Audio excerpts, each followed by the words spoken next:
అందరికీ నమస్కారం. రఘునందన్ రావు గారు, నాతో పాటు మా టీం కూడా మిమ్మల్ని క్వశ్చన్స్ అడగడానికి సిద్ధంగా ఉంది. సో బేసికల్గా ఫస్ట్ క్వశ్చన్ డైరెక్ట్గా అడగడం కన్నా ఒక ఇమేజ్ చూపించి అడగాలనుకుంటున్నా. So first image please.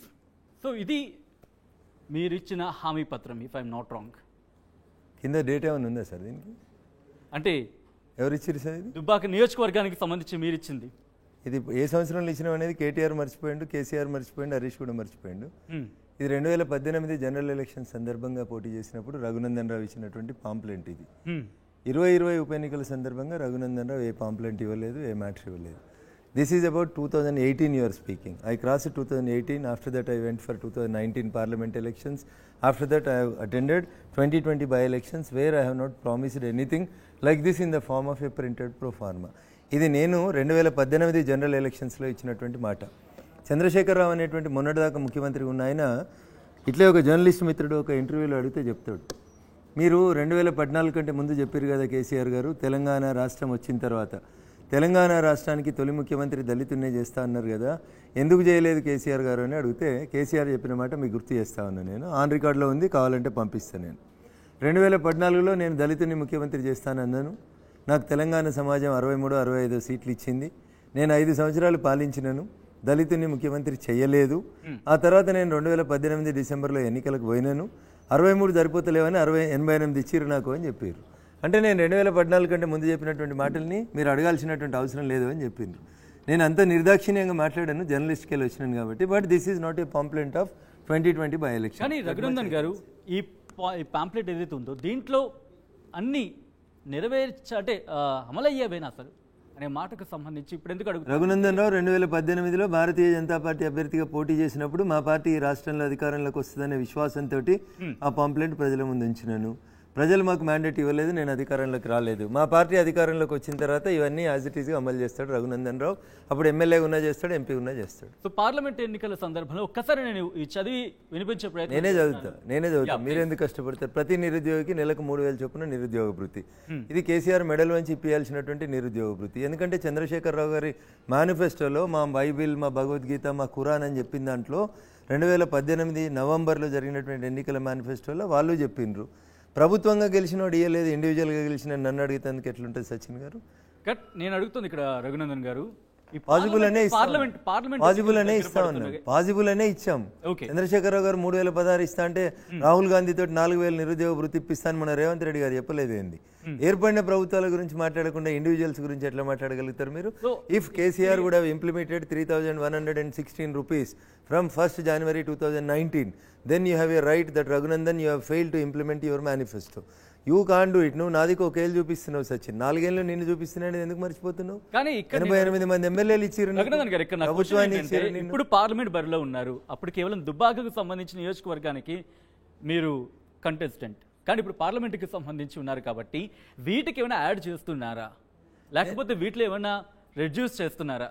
మీరు కనుక అక్కడ మళ్ళీ ఇది 2018లో నేను ఇస్తే ప్రజలు ఈ మేనిఫెస్టోని విశ్వసించలేదు, రఘునందన్ రావుని విశ్వసించలేదు. రఘునందన్ రావు 2018లో ఈ మేనిఫెస్టో ఇచ్చి ఎమ్మెల్యేగా గెలవలేదు. కాబట్టి ఇప్పుడు రఘునందన్ రావు దాన్ని 2020లో ఇవ్వలేదు ప్రజలకి. 2020లో ఇవ్వని మేనిఫెస్టోని తీసుకొచ్చి 2024లో ఇవ్వమని మీరు ఎట్లా అడుగుతారు? మాకు నరేంద్ర మోడీ గారు ఎందుకంటే దీన్ని యాక్సెప్ట్ చేయలేదని చెప్పి మీరే అంటున్నారు కాబట్టి ప్రజలు యాక్సెప్ట్ చేయలేదు కదా సచిన్ గారు. ప్రజాస్వామ్యంలో అల్టిమేట్ గా దీన్ని ప్రజలు విశ్వసించుంటే నాకు ఓటేసేటోళ్ళు. నేను 2018లో ఎమ్మెల్యే అయ్యేవాడిని. ప్రజలు దాన్ని విశ్వసించలేదు, నాకు ఓటేయలేదు, దాన్ని తిరస్కరించిండ్రు. దానికంటే చంద్రశేఖరరావు గారి మేనిఫెస్టో బాగుంది అనుకున్నారు. దుబ్బాక బీఆర్ఎస్ ఎమ్మెల్యేగా అప్పుడు సోలిపేట రామలింగారెడ్డి గారిని గెలిపించారు. సో వాళ్ళ మేనిఫెస్టోని అమలు చేయమని అడుగుండ్రి. రైట్. సో దుబ్బాక ప్రజలకు సంబంధించి మీరు కొన్ని హామీలు ఇవ్వడం జరిగింది, వాటికి సంబంధించి ఆ కార్యాచరణ ఆ విషయం పక్కన పెడితే ఇప్పుడు మీరు మెదక్ పార్లమెంట్కు ఉన్నారు. మెదక్ ప్రజలకి మీరు ఇచ్చే హామీ ఏంటి? ఎందుకంటే నరేంద్ర మోడీ గారి గ్యారెంటీ కాకుండా మీ నుంచి కూడా కొన్ని హామీలు ఎక్స్పెక్ట్ చేస్తున్నారు. నరేంద్ర మోడీ గారి గ్యారెంటీ రఘునందన్ రావు ఇచ్చేటువంటి హామీ. కాంగ్రెస్ పార్టీ లాగా అడగోలు హామీలు ఇచ్చి మాట తప్పాల్సినటువంటి అవసరం మాకు లేదు. నరేంద్ర మోడీ గారు చాలా స్పష్టంగా ఈ దేశానికి మమ్మల్ని గెలిపిస్తే మేము ఏం చేస్తామనేటువంటి విషయం లోపల చాలా స్పష్టంగా ఒక మేనిఫెస్టోని ప్రజల ముందు ఉంచినారు. This election is not for a single seat or single election, it is ఇది దేశ భవిష్యత్తుకు సంబంధించినటువంటి ఎన్నికలు. భారతీయ జనతా పార్టీ చాలా స్పష్టంగా ప్రింటెడ్ రూపంలో తన మేనిఫెస్టోని ఈ దేశ ప్రజల ముందు ఉంచింది. ఉదాహరణకి ఇట్లాంటి ఒక 2 రూమ్లు ఇల్లు ఉన్నటువంటి వాళ్ళకి పైన సోలార్ విద్యుత్ కోసం అని చెప్పి మీకు సబ్సిడీ ఇస్తాం, మీరు పెట్టుకోండి అని చెప్తా ఉన్నాం. అంటే భవిష్యత్తులో మీకు కరెంట్ రాదు అని చెప్పడానికి మేము సోలార్ ప్యానెల్ పెట్టుకోండి అని చెప్తా ఉన్నాం. కానీ కాంగ్రెస్ పార్టీలాగా నీకు 200 యూనిట్లు అయితే ఫ్రీ కరెంట్ అని అబద్ధపు హామీలు ఇవ్వదలుచుకోలేదు. కాంగ్రెస్ ఇచ్చేటివి హామీలు, మోడీ గారు ఇచ్చేది, భారతీయ జనతా పార్టీ ఇచ్చేది గ్యారంటీలు. అబద్ధపు హామీ అన్నారు, కానీ అది నెరవేరుతున్న పరిస్థితి ఎక్కడ నెరవేరుతుంది? మీరు అన్నారు అబద్ధపు హామీ. అవును, అబద్ధపు హామీ. ఎందుకో చెప్తా నేను చెప్తా. కేసీఆర్ ఉంటే 5,000 వస్తుంది, కేసీఆర్ పోతే 15,000 వస్తుంది అన్నాడు. వచ్చిందా 15,000? ఆటో డ్రైవర్లారా బాధపడకండి, మీకు వచ్చే నెల నుంచి 12,000 ఇస్తా అన్నాడు. కావాలంటే కింద ఉన్నాయి కార్లు, పుస్తకాలు తెప్పిమంటే తెప్పించి ఇస్తాను. నేను చెప్పలేదు. రాహుల్ గాంధీ గారు, రేవంత్ రెడ్డి గారు చెప్పిండ్రు. కేసీఆర్ 1,00,000 కోట్లు దోసుకున్నాడు, ఆ 1,00,000 కోట్లను వెనక్కి తీసుకొస్తాం, దానితోటి మేము ఇచ్చిన 6 హామీలను అమలు చేస్తామన్నాడు. రాహుల్ గాంధీ నోటితో చెప్పించినవి అవి హామీలు. 2014 తెలంగాణ విభజన జరిగింది సచిన్. ఆంధ్రప్రదేశ్ పునర్వ్యవస్థీకరణ చట్టం 2014 అని పార్లమెంట్లో ఒక బిల్లు పెట్టింది కాంగ్రెస్ పార్టీ తెలంగాణ ప్రజల కోసం అని చెప్పి. దాంట్లో కూడా హామీలే రాసిరాళ్ళు. చట్టం చేసేటప్పుడు కూడా హామీలు రాసేది కాంగ్రెస్ పార్టీ. పోలవరంకి జాతీయ హోదా ఇచ్చినటువంటి కాంగ్రెస్ పార్టీ తెలంగాణలో కాళేశ్వరానికి రాయలేదు మరి, లేదా అప్పుడున్న ప్రాణహిత చేవెళ్ళకి రాయలేదు. ఇప్పుడు వచ్చి మేము హామీలు ఇస్తాం, మమ్మల్ని నమ్మండి అంటే ఎట్లా కుదురుతుంది? వాళ్ళు ఇచ్చేటివి హామీలు, మేము ఇచ్చేటివి గ్యారంటీలు. మోడీ గ్యారంటీ అంటే అది ఖచ్చితంగా నెరవేరే గ్యారంటీ అని ప్రజలు నమ్ముతా ఉన్నారు. మీకు ఉచితాల పేరిట 200 యూనిట్లు ఫ్రీ కావాలన్నా, లేదా మీరు ఉన్నంతకాలం, మీ ఇల్లు ఉన్నంతకాలం పైన పెట్టినటువంటి సోలార్ టాప్ తోటి నీకు వచ్చే ఫ్రీ 200 యూనిట్లు దాటినా నీకు వచ్చేటువంటి కరెంట్ కావాలని అర్థం చేసుకోండి. మీరేమంటున్నారు? పిల్లలకి చేపలు పట్టి ఒలిసి ముళ్ళన్నీ పక్కకు పెట్టి తినుబిడ్డ అని మీరు చెప్తున్నారు. మేమేం చెప్తా ఉన్నాం? నేను ఉన్నా లేకున్నా చేపలు పట్టడం నేర్పిస్తే రేపు నా కొడుకో కూతురో తన కాళ్ళ మీద తను నిలబడి బతుకుతుందని మేము చెప్తా ఉన్నాం. This is the difference between Congress and Bhajapa. Right. Mouli గారు, రఘునందన్ గారు, రాష్ట్రంలో 5 బీజేపీ ఎంపీలను గెలిపించడానికి మోడీ దగ్గర కేసీఆర్ సుపారీ తీసుకున్నాడని చెప్పి ముఖ్యమంత్రి రేవంత్ రెడ్డి అంటున్నారు. నిజమేనా? నిజమైతే దాంట్లో మీ నియోజకవర్గం కూడా ఉందా? ఇట్లాంటి మాటలు ఏంటంటే వినడానికి సొంపుగా ఉంటాయి, రాజకీయాల్లో ప్రజల్ని రెచ్చగొట్టడానికి అనుకూలంగా ఉంటాయి తప్ప నేను అంటా ఉన్నా అదే మాట. 2015లో ఓటుకు నోటుతోటి పట్టపగలు దొరికినటువంటి దొంగ రేవంత్ రెడ్డి అని రఘునందన్ రావు అంటలేడు, చంద్రమౌళి సార్ అంటలేడు. కేటీఆర్ అన్నాడు, కేసీఆర్ అన్నాడు, హరీష్ అన్నాడు, కవిత అన్నది, మొత్తం టీఆర్ఎస్ అన్నది, వాళ్ళ పేపర్ అన్నది, వాళ్ళ టీవీ కూడా అన్నది. 2015లో పట్టపగలు నోట్ల కట్టలు పట్టుకపోయి ఎమ్మెల్యేలను కొనుగోలు చేసి ఎమ్మెల్సీలను గెలిపించేందుకు దొరికిన దొంగ అని చెప్పి కనబడ్డ ప్రతి దగ్గర అరిచిండ్రు. ఏమైంది సార్? 2015లో దొరికిన దొంగను 2024 దాకా ఎందుకు గుర్తిస్తలేరు సార్? ములాఖత్ అయినరా? ఏ బంధం సార్ మీ ఇద్దరి మధ్యలో ఉన్నది? అక్రమ సంబంధమా, ఇంకేమైనా సంబంధాలు ఉన్నాయా? ఎందుకు రేవంత్ రెడ్డిని క్షమించింది తెలంగాణ? ఎందుకు చంద్రశేఖరరావు గారు రోజు పొద్దున అంత తిట్టే రేవంత్ రెడ్డి గారి మీద ఒక్క కేసు ట్రయల్ నడిపేయలేదేంటి సార్? చిన్న కేసు కదా, ముఖ్యమంత్రి గారి కంట్రోల్లో ఉంటుంది కదా ఏసీబీ అనే డిపార్ట్మెంటు. ఏసీబీ ఛార్జ్షీట్ వేసింది కదా, ఒక ట్రయల్ ఎందుకు నడిపేయలేకపోయారు సార్ 2015 నుంచి 2024 దాకా? ఇది సంబంధం కాదా సార్? ఇది దీని వెనకాల ఉన్న సుఫారీ ఏందో రేవంత్ రెడ్డి చెప్తే సుఫారీలు ఇచ్చుడు తీసుకోవడం రేవంత్ రెడ్డి గారికి అలవాటు అయితే అప్పుడు ప్రజలకు చెప్పాలి. నేను ఇక కవితకి ఇంత సుఫారీ ఇచ్చిన కాబట్టి నా కేసు నడతలేదని చెప్పమనుండ్రి, లేదా హరీష్కి ఇంత సుఫారీ ఇచ్చిన కాబట్టి నా కేసు ట్రయల్ నడవలేదని చెప్పమనుండ్రి. కానీ ముఖ్యమంత్రి పదే చెప్తున్నారు బీఆర్ఎస్ బీజేపీ ఒకటే, ఇద్దరు కలిసి మా ప్రభుత్వాన్ని కూలగొట్టడానికి ప్రయత్నం చేస్తున్నారని. సో కొంతమంది మీడియా మిత్రుల మీద నాకు కొంచెం కోపం ఉంది సార్, కొంచెం ప్రేమ కూడా ఉంది. ఎందుకంటే సోనియా గాంధీ గారిని పిలిచిన ఈడీఏ, రాహుల్ గాంధీ గారిని పిలిచిన ఈడీఏ, రాబర్ట్ వాద్రాను పిలిచిన ఈడీఏ 2 నెలల తర్వాత కవిత గారిని కూడా పిలిచింది సార్. మరి సోనియా గాంధీని కూడా అరెస్ట్ చేయలేదు ఈడీ, రాహుల్ గాంధీని అరెస్ట్ చేయలేదు ఈడీ, రాబర్ట్ వాద్రాను అరెస్ట్ చేయలేదు ఈడీ. మరి కాంగ్రెస్ బీజేపీ ఒకటే కదా సార్ మరి అరెస్ట్ చేయకపోతే? ఆడ 2 ఒకటి కానప్పుడు కవితను పిలిచి అరెస్ట్ చేయకపోతే బీజేపీ బీఆర్ఎస్ ఒకటి ఎట్లయినాయి సార్? అంటే మీరు ఎర్రంగేసుకున్నారు కాబట్టి మీ కళ్ళు ఎర్రగానే కనబడతాయి సార్. దానికి నేనేం చేస్తా చెప్పు? లైలాన్ని చూడాలంటే మజ్ను కళ్ళతో చూడాలి. కాంగ్రెస్ పార్టీ ఈ రాష్ట్రంలో అధికారంలోకి రావడానికి కొంతమందిని పెట్టుకొని కొంతమంది మీడియా మిత్రుల సహకారంతో పొద్దున్న లేస్తే అబద్ధాలని ప్రచారం చేసేందుకు పనిచేసింది.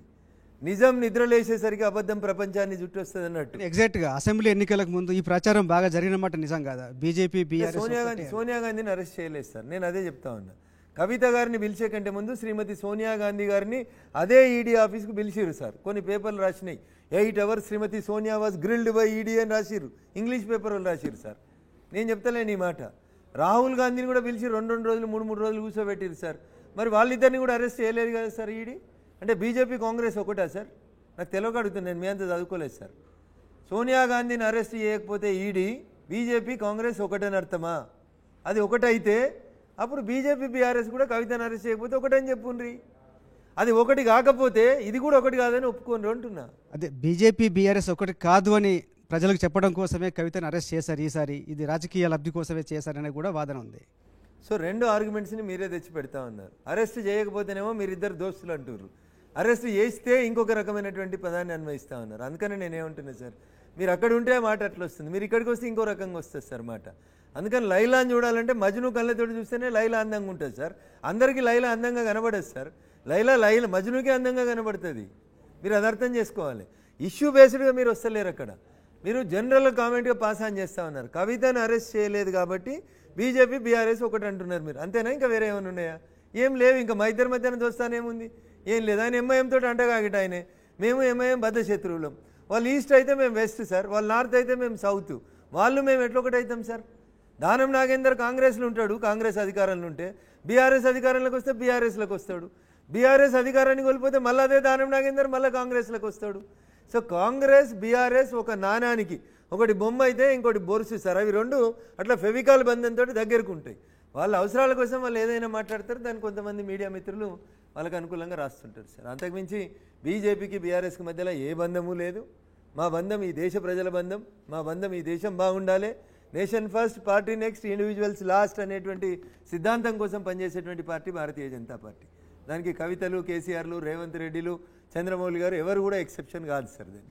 కానీ రఘునందన్ గారు, మీ పార్టీ నుంచి అసెంబ్లీ టైంలో విజయశాంతి కావచ్చు, రాజగోపాల్ రెడ్డి కావచ్చు, ముఖ్యంగా విజయశాంతికి సంబంధించి ప్రస్తావన తీసుకొచ్చినప్పుడు కవిత అంశంలో బీఆర్ఎస్ బీజేపీ ఒక్కటే అని మాకు అనిపించింది కాబట్టి పార్టీ నుంచి బయటకు వచ్చామన్నారు. సో ఆ మాట ఈడీని అడిగితే బాగుండేది. బీజేపీ అరెస్ట్ చేస్తారు. బేసికల్గా పొలిటికల్ లీడర్స్ కానీ జర్నలిస్ట్ మిత్రులు కానీ మిస్ అవుతున్నటువంటి లింక్ ఎక్కడ అంటే, కవితని బీజేపీ ఎందుకు అరెస్ట్ చేస్తుంది? కానీ రఘునందన్ గారు, కవితని బీజేపీ కవితని బీజేపీ ఎందుకు అరెస్ట్ చేస్తుంది సచిన్ గారు? సోనియా గాంధీని బీజేపీ ఎందుకు అరెస్ట్ చేయలేదు సచిన్ గారు?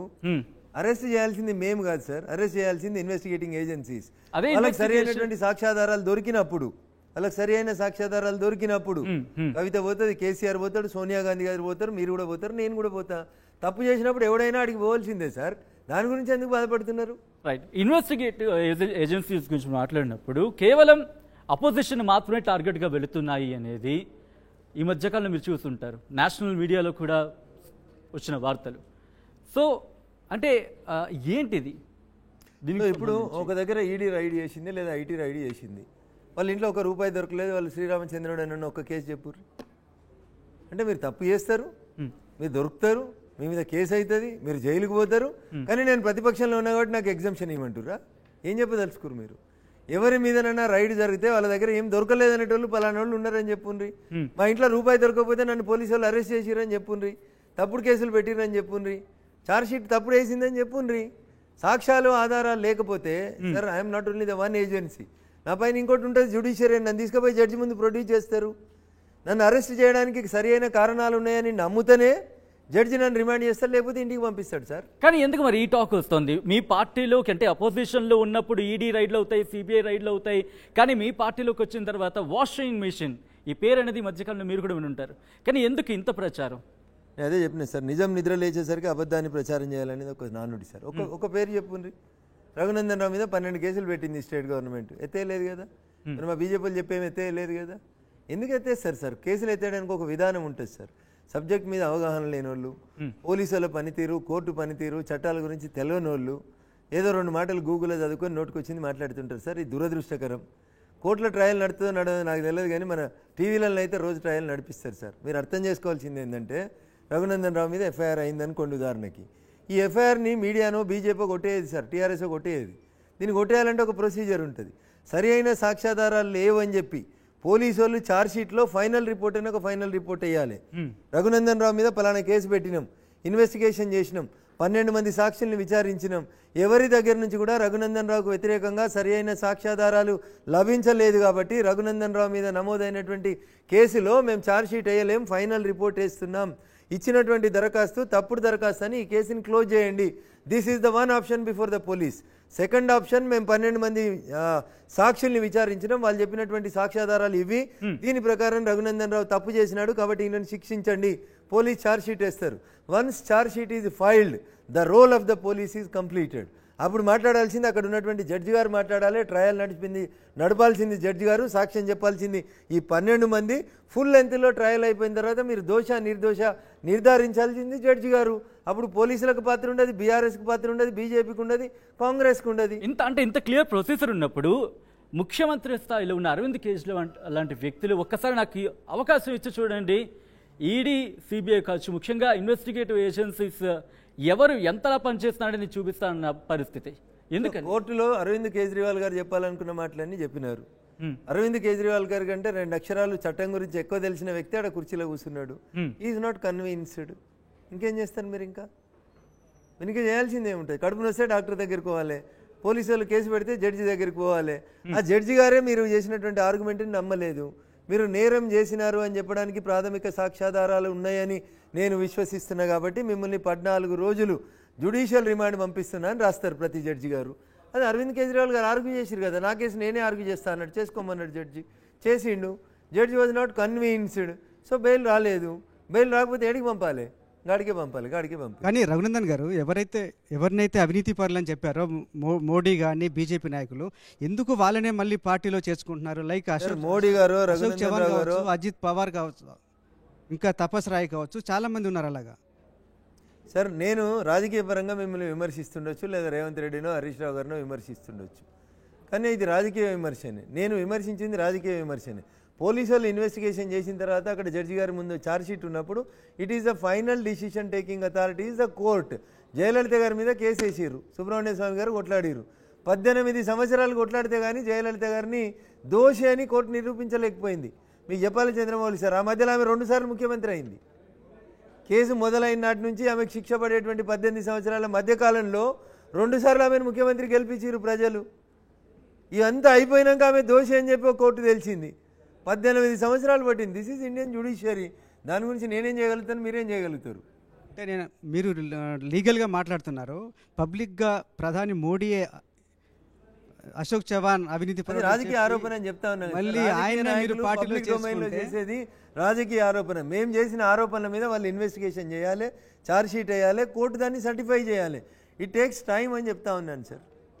బట్ మీరు ఎంత ప్రొసీజర్ అన్నప్పుడు అవినీతి చేసిన వాళ్ళని జైల్లో పెడతామనేది ఎందుకంటారు? It is common sentence. Red signal jump చేస్తే ఫైన్ పడుతుంది. కానీ ఎలా ఫైన్ పడుతుంది. కావచ్చు, ఈడీ కావచ్చు, తమ పని తాము చేసుకెళ్ళిపోతాయి అన్నప్పుడు మీరలా చెప్పగలరు వాళ్ళు జైల్లో పెడతామని? ఇప్పుడు తప్పు. ఇప్పుడు నాకంటే కవిత కంటే ముందు అరెస్ట్ అయిన వాళ్ళు రిమాండ్ కేసు డైరీలు అని ఉంటాయి. మీరు అదే అర్థం చేసుకోవాల్సింది. కవితను అరెస్ట్ చేసే కంటే ముందు శరత్ చంద్రారెడ్డి అయిండు, అంతకుముందు సత్యేంద్ర జైన్ అయినరు, ఇట్లా 10 మంది అయినరు. వాళ్ళని రిమాండ్ చేసినప్పుడు వాళ్ళ రిమాండ్ కేసు డైరీలో రాసినారు, మేము ఇంతమందిని కలిసి పని చేసినామని చెప్పి. మీరు అర్థం చేసుకోవాల్సింది ఏంటంటే చట్టంలో ఇప్పుడు ఈ స్టూడియోలో 10 మంది ఉన్నాం, ఇక్కడ ఒక మర్డర్ జరిగింది అనుకోండి, ఈ 10 మంది will be held equally responsible. Raghunandan రావే కత్తితో పొడిచిండు సచిన్ని, రఘునందన్ రావు ఒకడే ముద్దాయి అని చెప్పడానికి వీల్లేదు.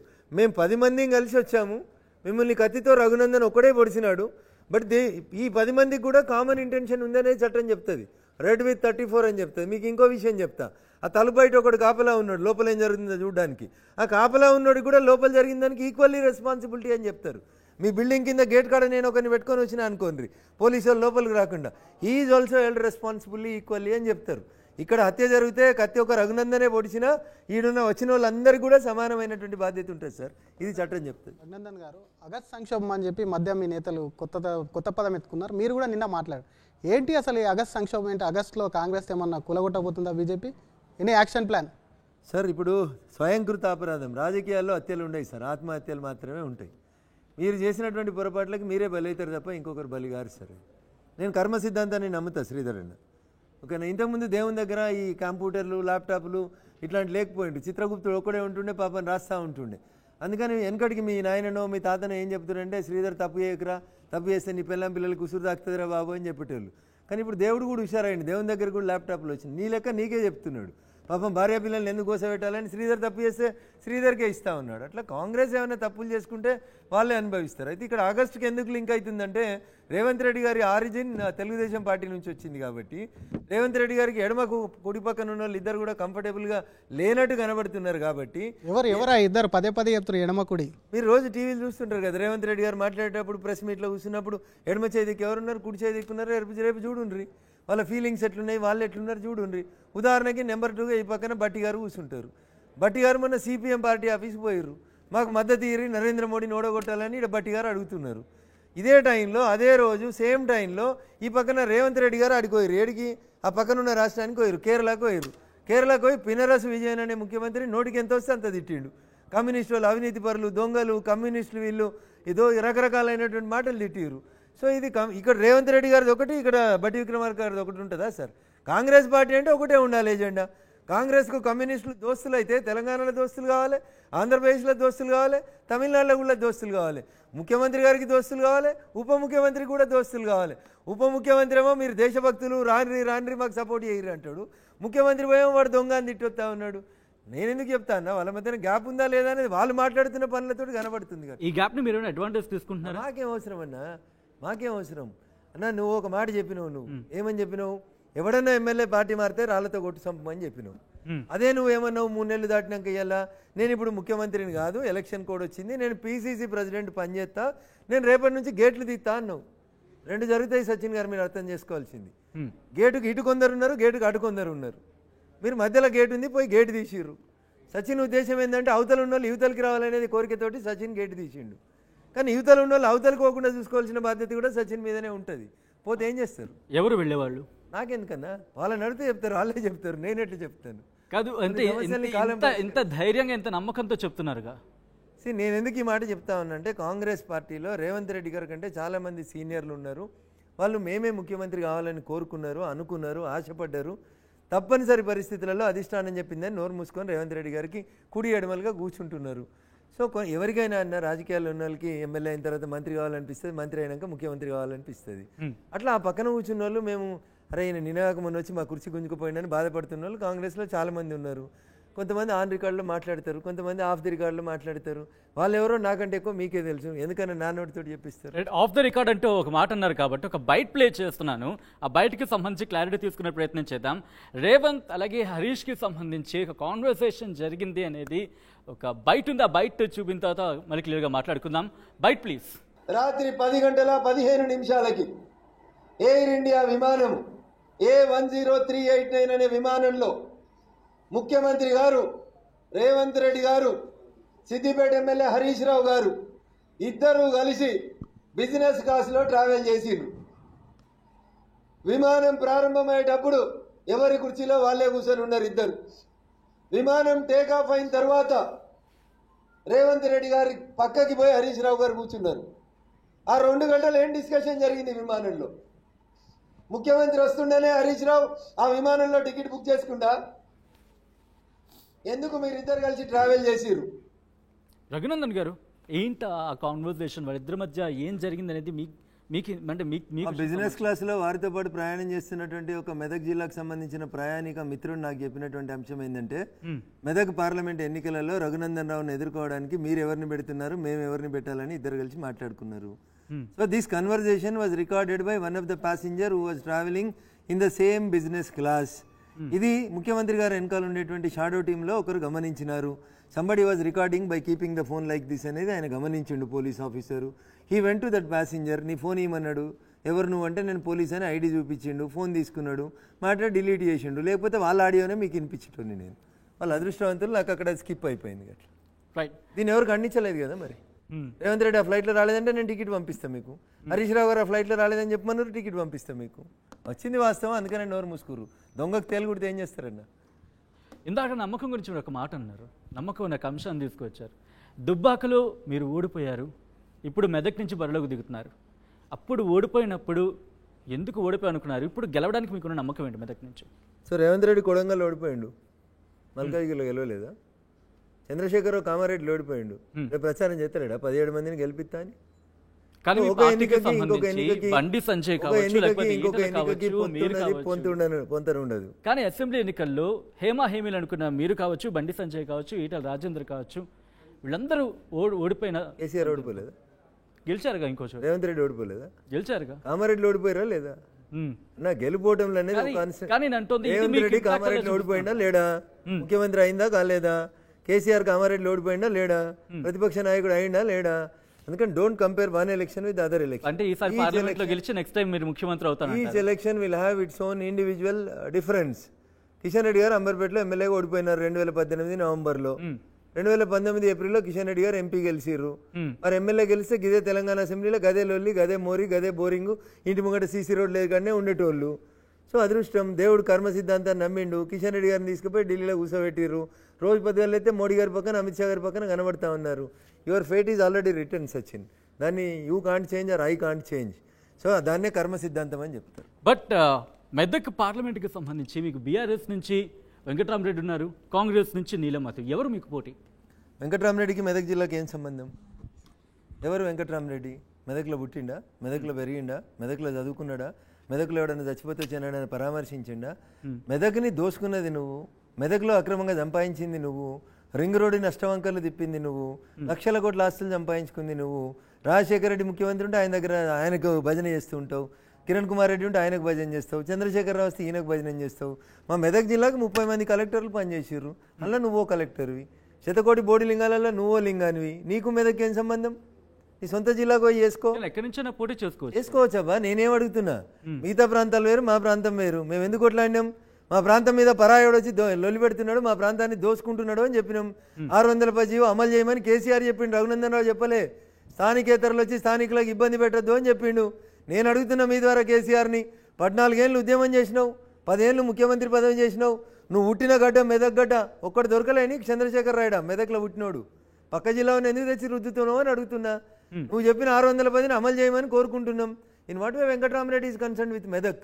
దోచుకోవడం, దాచుకోవడం, మా జిల్లా ఆస్తుల్ని అప్పనంగా మింగడం తప్ప నీకు మెదక్ జిల్లాకున్న సంబంధం ఏంది?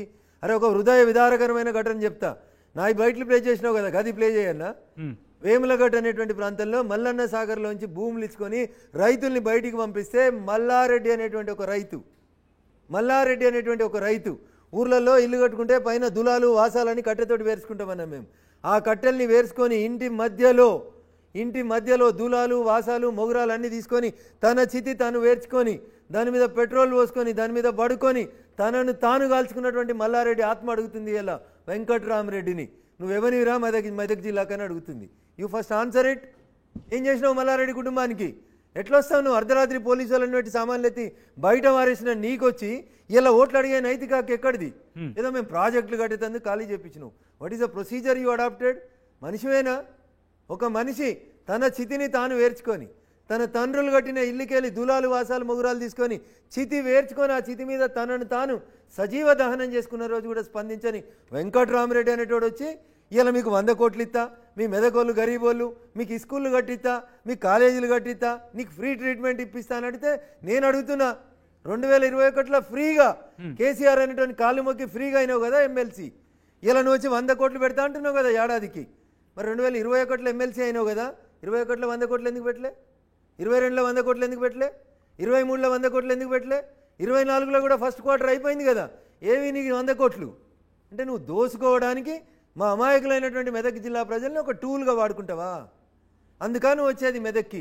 నీకు 100 కోట్లు పెట్టాలనే విశాల హృదయం ఉంటే మిస్టర్ వెంకట్రామరెడ్డి 2021లో ఫ్రీగా అయినావు కదా ఎమ్మెల్సీ, ఎందుకు రాలే మెదక్ జిల్లాకి? ఒకళ్ళు చచ్చిపోతే వచ్చి సాయం చేసినవా? ఒకళ్ళు యాక్సిడెంట్లో పోతే సాయం చేసినవా?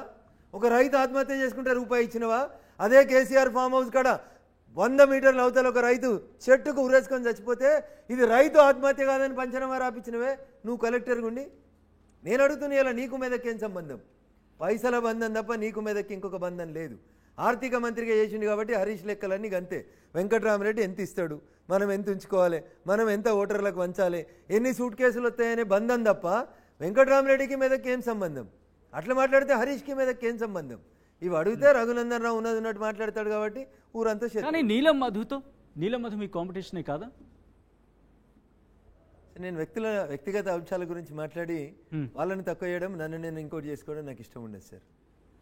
నీలం మధు అనేటువంటి వ్యక్తి గురించి నిన్న రేవంత్ రెడ్డి గారు 2 మాటలు మాట్లాడారు కాబట్టి నేను కూడా మాట్లాడాలనుకుంటున్నాను.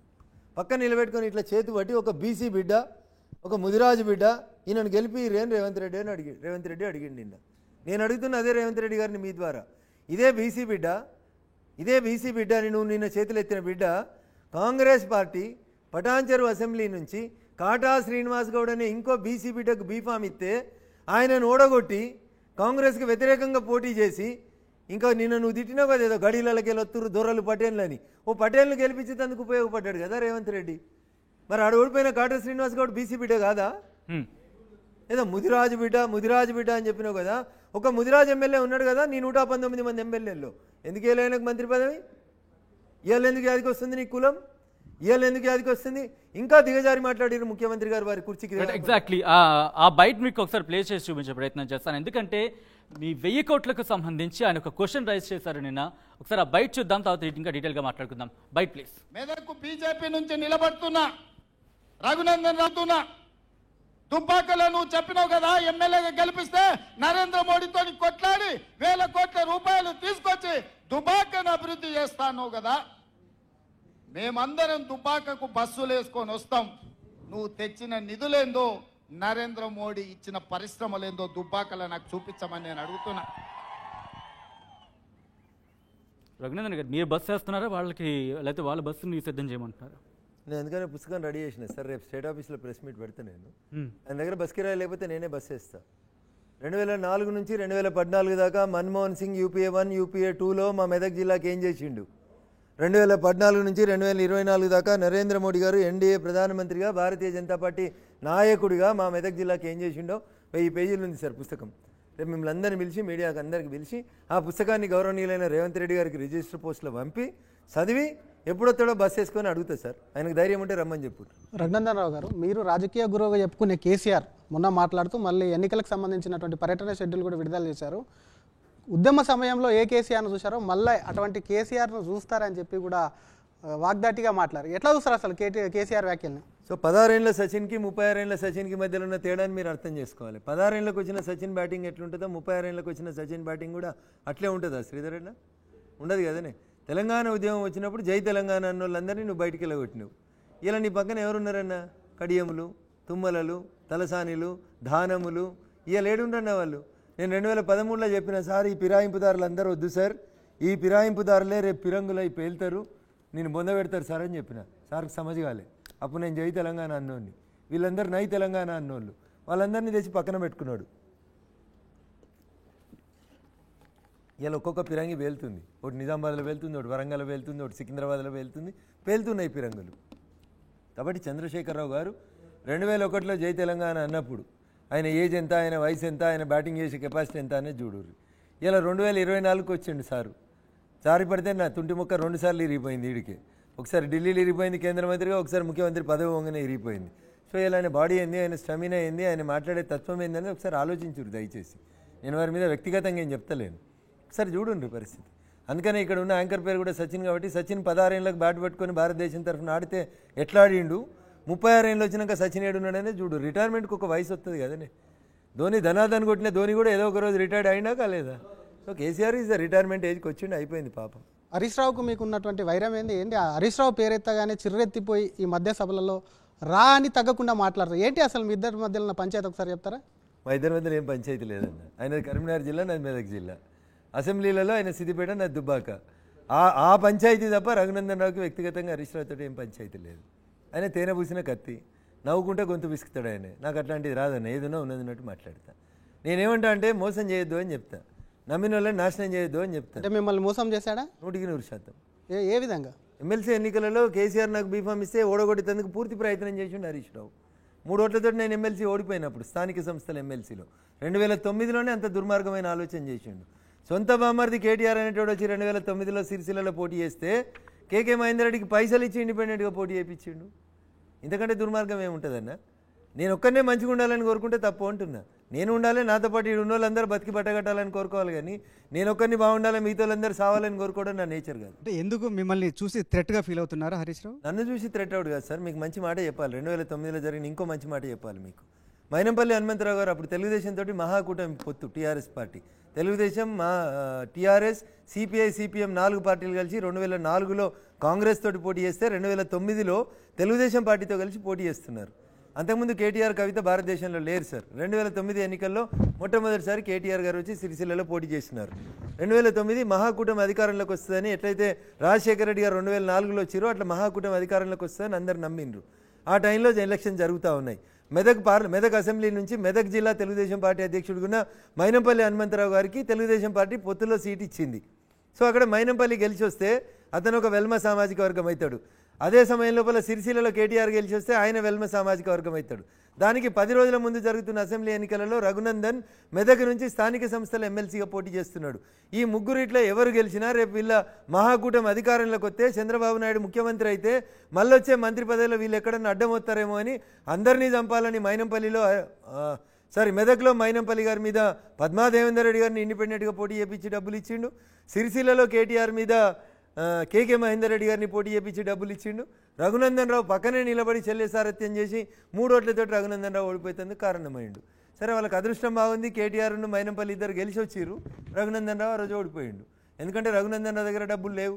రఘునందన్ రావుకి హరీష్ రావు లాగా మామ వడ్డించిన విస్తరు లేదు. Raghunandan Rao is self made, అందుకని హరీష్కి నచ్చదు అట్లా. ఏంటి మరి సిద్దిపేటలో ఏమన్నా మెజార్టీ హరీష్ రావు కన్నా ఎక్కువ తెచ్చుకుంటారా ఈ పార్లమెంట్ ఎన్నికల్లో? సో నేను ఆశాజీవినన్నా ప్రయత్నం చేస్తా ఉన్నా. ఖచ్చితంగా హరీష్ మెజార్టీని తగ్గించేందుకు ప్రయత్నం చేస్తా ఉన్నా. సిద్దిపేటలో కూడా మేమే లీడ్ రావాలని ప్రయత్నం చేస్తా ఉన్నాం. ఓకే, మెదక్ పరిధిలో ఉన్న మా 7 నియోజకవర్గాల్లో ఒక్కటి కూడా బీజేపీ ఎమ్మెల్యే లేరు, 6 బీఆర్ఎస్, 1 కాంగ్రెస్ ఉంది. ఏంటి మీ కాన్ఫిడెన్స్ ఏంటి గెలుస్తామని? నిజామాబాద్లో Shrimati Kalvakuntla Kavitha, daughter of K Chandrashekar Rao, chief minister of Telangana పోటీ చేసినప్పుడు కూడా సార్ 7 టీఆర్ఎస్ ఎమ్మెల్యేలే ఉన్నారు సార్.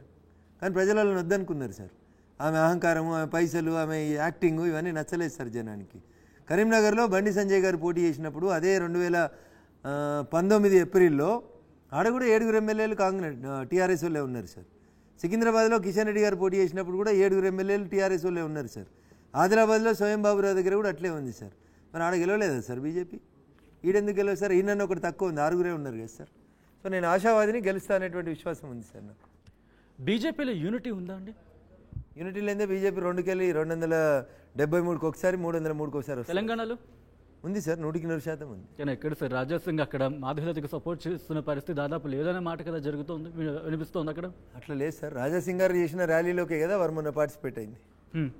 కానీ ముందు సపోర్ట్ ఇచ్చిన పరిస్థితి లేదు కదా, క్యాండిడేట్ అనౌన్స్ చేసిన సందర్భంలో ఇంకెవరు దొరకలేదన్న ఒక సంఘటన జరిగినప్పుడు ఒక్కొక్క రకంగా రియాక్ట్ అవుతారు. అందరూ ఒకటే రకంగా ఎందుకు రియాక్ట్ అవుతారు? ఇప్పుడు ఇంత సీరియస్గా డిబేట్ జరుగుతుంది, ఒక నాగుంబం వచ్చింది అనుకోండి, సచిన్ ఎడిపోతాడో తెలియదు, అక్కడ ఉన్న యాంకర్లు ఎడిపోతాడో తెలియదు, నేను ఎడిపోతానో తెలియదు, ఆయన ఎడిపోతాడో తెలియదు, ఎవరు ఏం చేస్తారనేది రియాక్షన్. పార్టీలకు నాగుంబం వచ్చిందా? నేను అట్లా చెప్తలేను. ఒక సంఘటన జరిగినప్పుడు the way in which the people will react అనేది it all depends upon their interest and their capacities. నేను నాగుంబమ్మ వస్తే నేను నిలబడి వాటర్ బాటిల్ తోటి కొట్టి చంపాలనుకుంటా, మీరు పారిపోయే స్టాండ్ ఎక్కుతారు కావచ్చు, ఎవరికి తెలుస్తుంది? ఆ సంఘటన జరిగినప్పుడు ఎట్లుంటుంది అనేది ఆ సంఘటన జరిగినప్పుడు తెలుస్తుంది. కానీ మాధవీలత విషయంలో ఏం జరిగింది? ఎందుకంటే మొదట్లో సపోర్ట్ ఇచ్చిన మాధవీలత గారిని నరేంద్ర మోడీ గారు భారతీయ జనతా పార్టీ కేంద్ర నాయకత్వం ఆశీర్వదించి పంపించిన హైదరాబాద్ పార్లమెంట్ అభ్యర్థి. అందరూ భారతీయ జనతా పార్టీ నాయకులు, కార్యకర్తలు ఆమె గెలుపు కోసం పనిచేస్తున్నాం, గెలవాలని మనస్ఫూర్తిగా కోరుకుంటున్నాం. కానీ ఆవిడ బాణాలు మసీదు వైపు ఎక్కువ పెడుతున్నట్టుగా సోషల్ మీడియాలో చెక్కలు కొడుతున్న వీడియో, అది ఇప్పుడు మీకు రివర్స్ అవ్వదు? అన్న, ఈ సోషల్ మీడియాలో వారు చూపించినటువంటి ఆ వీడియోలోనే ఆమె చేతిలో బాణం లేదు, విల్లంబులు లేవు, విల్లు లేదు, ఏం లేదన్న. ఇటు దిక్కు చూపెట్టారు, అటు దిక్కు మసీదుని చూపెట్టారు. కంప్యూటర్ కంప్యూటర్ అన్న, నేను ఫీల్డ్లో పోతున్నప్పుడు మాకు రాజకీయ నాయకులకి ఒకరు నచ్చి ఒక గద తీసుకొచ్చి ఇస్తారు, ఒకరు విల్లు తెచ్చిస్తారు, ఒకరు కత్తి తెచ్చిస్తారు. దట్ డస్ నాట్ మీన్ మేము ఆ కత్తి తీసుకొని అందరిని నరికేస్తామను, ఆ విల్లు తీసుకొని అందరిని చంపేస్తామని కాదన్న. It is the way of expression కోసం అభిమానులు ఒక్కొక్కరు ఒక్కొక్క రకంగా చేస్తారు. వారికి ఏదో అక్కడ చేయాలనిపించింది, చేసింది. దురదృష్టం ఆ దూరాన్ని ఎక్కడో మాస్క్ ఉంది, నీలాంటి కంప్యూటర్ మీద పరిజ్ఞానం ఉన్నాయని ఆ మాస్క్ను దీన్ని రెండింటిని కలిపి చూపెడితే నేనేం చేస్తాను? కానీ మీకు అంటే బీజేపీ ఇంకో నిపూర్షమని తెర మీద తీసుకొస్తుందన్న అర్థం వచ్చేలా అసదుద్దీన్ ఓవైసీ ఆయన వ్యాఖ్యానించారు. అంటే మాధవీలత ఇంకో నిపూర్షమన బీజేపీలో? ఆర్టికల్ 19 ఫ్రీడమ్ ఆఫ్ స్పీచ్ ఇచ్చింది. అసదుద్దీన్ ఓవైసీ గారు ఏదైనా మాట్లాడుకోవచ్చు. అదే ఆర్టికల్ 19 మాధవీలత గారు కూడా ఫ్రీడమ్ ఆఫ్ స్పీచ్ ఇచ్చింది. దాన్ని మాట్లాడవచ్చు, నటించవచ్చు, ఏదైనా చేయవచ్చు. మీరు పొద్దున వాకింగ్ పోవచ్చు, మీరు పోయేటప్పుడు కుక్కలు పాములు వస్తాయని 5 గంటలకు పోతురు, చీకటి ఉంది కాబట్టి చేతులు కట్టె పట్టుకపోవచ్చు. వాకింగ్ అయిపోయినాక ఈ 2 చేతులను ఇట్లా తిప్పవచ్చు, ఆ కట్టెను కూడా తిప్పవచ్చు. ఆ కట్టె నీకు దాకినంతసేపు నేను కంఫర్టబుల్, నా ఫ్రీడమ్ అది. కట్టె మీకు దాకినప్పుడు దానికి కొన్ని అభ్యంతరాలు వస్తాయి. మరి ఎందుకు అసదుద్దీన్కి అది తాకిందా? ఆయన అట్లా ఫీల్ అవుతున్నాడు తాకుతుందని. మాధవీలత రూపం లోపల ఆయన ఓటమి కనబడుతుంది, దానికైనా భయపడుతున్నాడు. దానికి నేనేం చేస్తాను? ఎంత మెజారిటీ వస్తుంది అనుకుంటున్నారు? నేను జ్యోతిష్యం చెప్పలేను, బట్ 17 సీట్లు మేము గెలుస్తామని చెప్పి. రఘునందన్ గారు, బీజేపీ అసలు అభివృద్ధి చేయట్లేదు అని అంటున్నారు. అలాగే కేవలం దేవుడి పేరు చెప్పుకొని ఓట్లు అడుగుతున్నారని విమర్శలు కూడా వస్తున్నాయి. కేవలం మత ప్రచారం పేరుతోనే ఇలా ఓట్లు అడుగుతున్నారని విమర్శలు వస్తున్నాయి. దీని గురించి మీరేమంటారు? 1980లో శ్రీమతి ఇందిరాగాంధీ గారు చెప్పారు గరీబీ హటావో అని చెప్పారు. దేశంలో గరీబోలు లేకుండా చేస్తామని 1980లో కాంగ్రెస్ పార్టీ నినాదంగా తీసుకుంది. మేము 2014లో నరేంద్ర మోడీ గారు ప్రధానమంత్రి అయిన తర్వాత బ్యాంకు మెట్లు ఎక్కలేని గరీబోళ్ళకి, రూపాయి పెట్టి బ్యాంక్ ఖాతా తీసుకోలేనటువంటి గరీబోళ్ళకి రాండ్రి మేము ఫ్రీగా బ్యాంక్ ఖాతాలు ఇస్తామని బ్యాంకు మెట్లు ఎక్కిస్తే తల్లి 30 కోట్ల మంది భారతీయులు బ్యాంక్ ఖాతాలు లేకుండా ఉన్నారు. సో గరీబీ హటావో అని మేము 1980లో చెప్పి మర్చిపోతే 2014లో మేము 30 కోట్ల మందికి రూపాయి ఖర్చు లేకుండా బ్యాంక్ ఖాతాలు ఎక్కించి, బ్యాంకు మెట్లు ఎక్కించి, ఆలుగడ్డలు, టమాటాలు, ఉల్లిగడ్డలు రోడ్డు పక్కన అమ్ముకునే చిరు వ్యాపారికి కూడా ఆమె ముంగట ఒక పేటీఎమో ఏటీఎమో పెట్టి స్కాన్ చేసి పైసలు తీసుకోవచ్చు, బ్యాంకు పోయినా బ్యాంకులు నేను ఖాతాలో పెట్టుకోవచ్చు అనే స్థాయికి మార్చినటువంటి party Bharatiya Janata Party. If you don't feel it as a development, I leave it to you. ఇంకొక మాట చెప్తే, నేను భారతదేశానికి స్వతంత్రం వచ్చిన 6.5 దశాబ్దాల తర్వాత కూడా మా పల్లెటూరు భాషలో చెప్తా, పొద్దున్న లేస్తే ఇంకా వెళ్తూ రాకంటే ముందు, అంటే సూర్యుడు వచ్చే కంటే ముందు పొద్దున్న లేచి చెంబు కట్టుకొని చెరువు కట్టుకుపోయేటోళ్ళు ఆడపిల్లలు చాలామంది ఉంటారు తెలంగాణ పల్లెటూర్లలో, ఈ దేశంలో. అట్లాంటి దుస్థితిలోంచి ఆడపిల్లల్ని కాపాడాలనేటువంటి ఒక సదుద్దేశంతో స్వచ్ఛ భారత్ అనే ఒక పథకాన్ని తీసుకొచ్చి ప్రతి టాయిలెట్ లేనటువంటి ప్రతి పేదింటి ముంగట టాయిలెట్ కట్టించడం అభివృద్ధి కాదనుకుంటే అది మీ విజ్ఞతగా వదిలేస్తాం. సుమారు 20 కోట్ల టాయిలెట్లను కట్టించినాం. అంటే 20 కోట్ల ఆడపిల్లల కుటుంబాలు పొద్దున్న లేస్తే సూర్యుని కంటే ముందు లేచి టాయిలెట్కి వెళ్ళేటువంటి దుస్థితిలోంచి ఒక ఆడపిల్లకి టాయిలెట్ తీసుకొచ్చి ఇంటి ముంగట కట్టించినాం, లేదా కుటుంబానికి ఇంటి ముంగట టాయిలెట్ కట్టించినాం. ఇది గరీబోని కోసం కాదా తల్లి? ఎవరి కోసం కట్టించినాం? పొద్దంతా పొలం పనిచేసి పొద్దుకి ఇంటికి వచ్చేటప్పుడు 4 కట్టెలు ఏరుకొని వచ్చి కట్టెల పొయ్యి మీద బువ్వండే అవ్వల్ని ఉజ్వల సిలిండర్ పథకం కింద సిలిండర్ ఇచ్చి క్యాన్సర్ వస్తుంది మీకు పొగ తాగితే నష్టపోతుర్రని పేదింటి ఆడపడుచుల్ని గరీబీలోంచి బయటికి తీసుకొచ్చేటువంటి పథకం చేసినాం. కరోనా వస్తే బువ్వ దొరకలేదు, కిలోమీటర్లు నడిచిపోయేందుకు బస్సు కిరాయి లేక చచ్చిపోతుర్రనంటే 3 సంవత్సరాల నుంచి ప్రతి పేద కుటుంబానికి ఒక్కొక్కరికి 5 కిలోల బియ్యం ఇచ్చినాం. ఎన్నికలు వచ్చినాయి, బంద్ చేయలేక తల్లి. భవిష్యత్తులో 5 సంవత్సరాలు కూడా 5 కిలోలు ఫ్రీగా బియ్యం ఇస్తామని చెప్పినాం.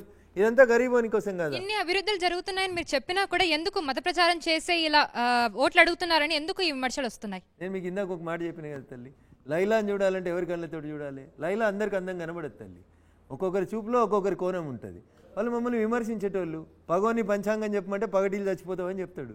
నువ్వు పోయి పగోని పంచాంగం చూడమని చెప్తావా తల్లి? మంచి పాపనం దగ్గరకు పోయి పంచాంగం అడిగితే నువ్వు ఎట్లుంటావో మంచిగా చెప్తాడు వాడు. కమ్యూనిస్ట్ పార్టీ వాళ్ళు, ఎర్రజెండోళ్ళు, మమ్మల్ని తిట్టేటోళ్ళు, సిద్ధాంతపరంగా మమ్మల్ని విభేదించేటోళ్ళు, నేను కమ్యూనిస్ట్ అని చెప్పుకుంటే ఏడ జనం తంతరో అని భయపట్టి విశ్లేషకుని రూపంలో, యాంకర్ రూపంలో, యూట్యూబ్ రూపంలో రకరకాల రూపాలలో వచ్చి మమ్మల్ని తిడుతురు తల్లిగా, అంతే, అంతకంటే ఎక్కువ ఏం లేదు.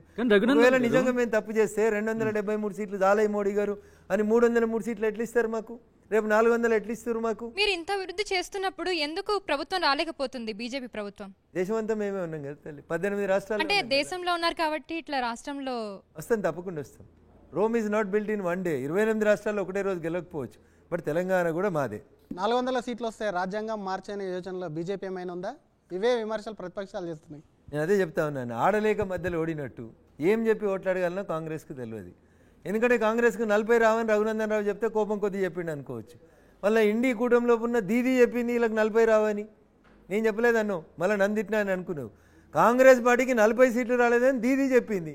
దీదీ ఎవరు? ఇండి కూటమిలో భాగస్వామి, ఆమెనే చెప్పింది కదా. 40 రానోడు రేపు ఏం చేస్తాడన్నా? ఓడిపోయేందుకు ఒక కారణం కావాలి, ఒక సాకు కావాలి వాళ్ళకి. రేపు మేము 400 గెలుస్తున్నాం కాబట్టి రాజ్యాంగం మారుస్తారు, రిజర్వేషన్లు తీసేస్తారు అని దుష్ప్రచారం చేస్తూ ఉన్నారు. అన్న, మేము రిజర్వేషన్లు తీసేసేందుకు రాలేదు.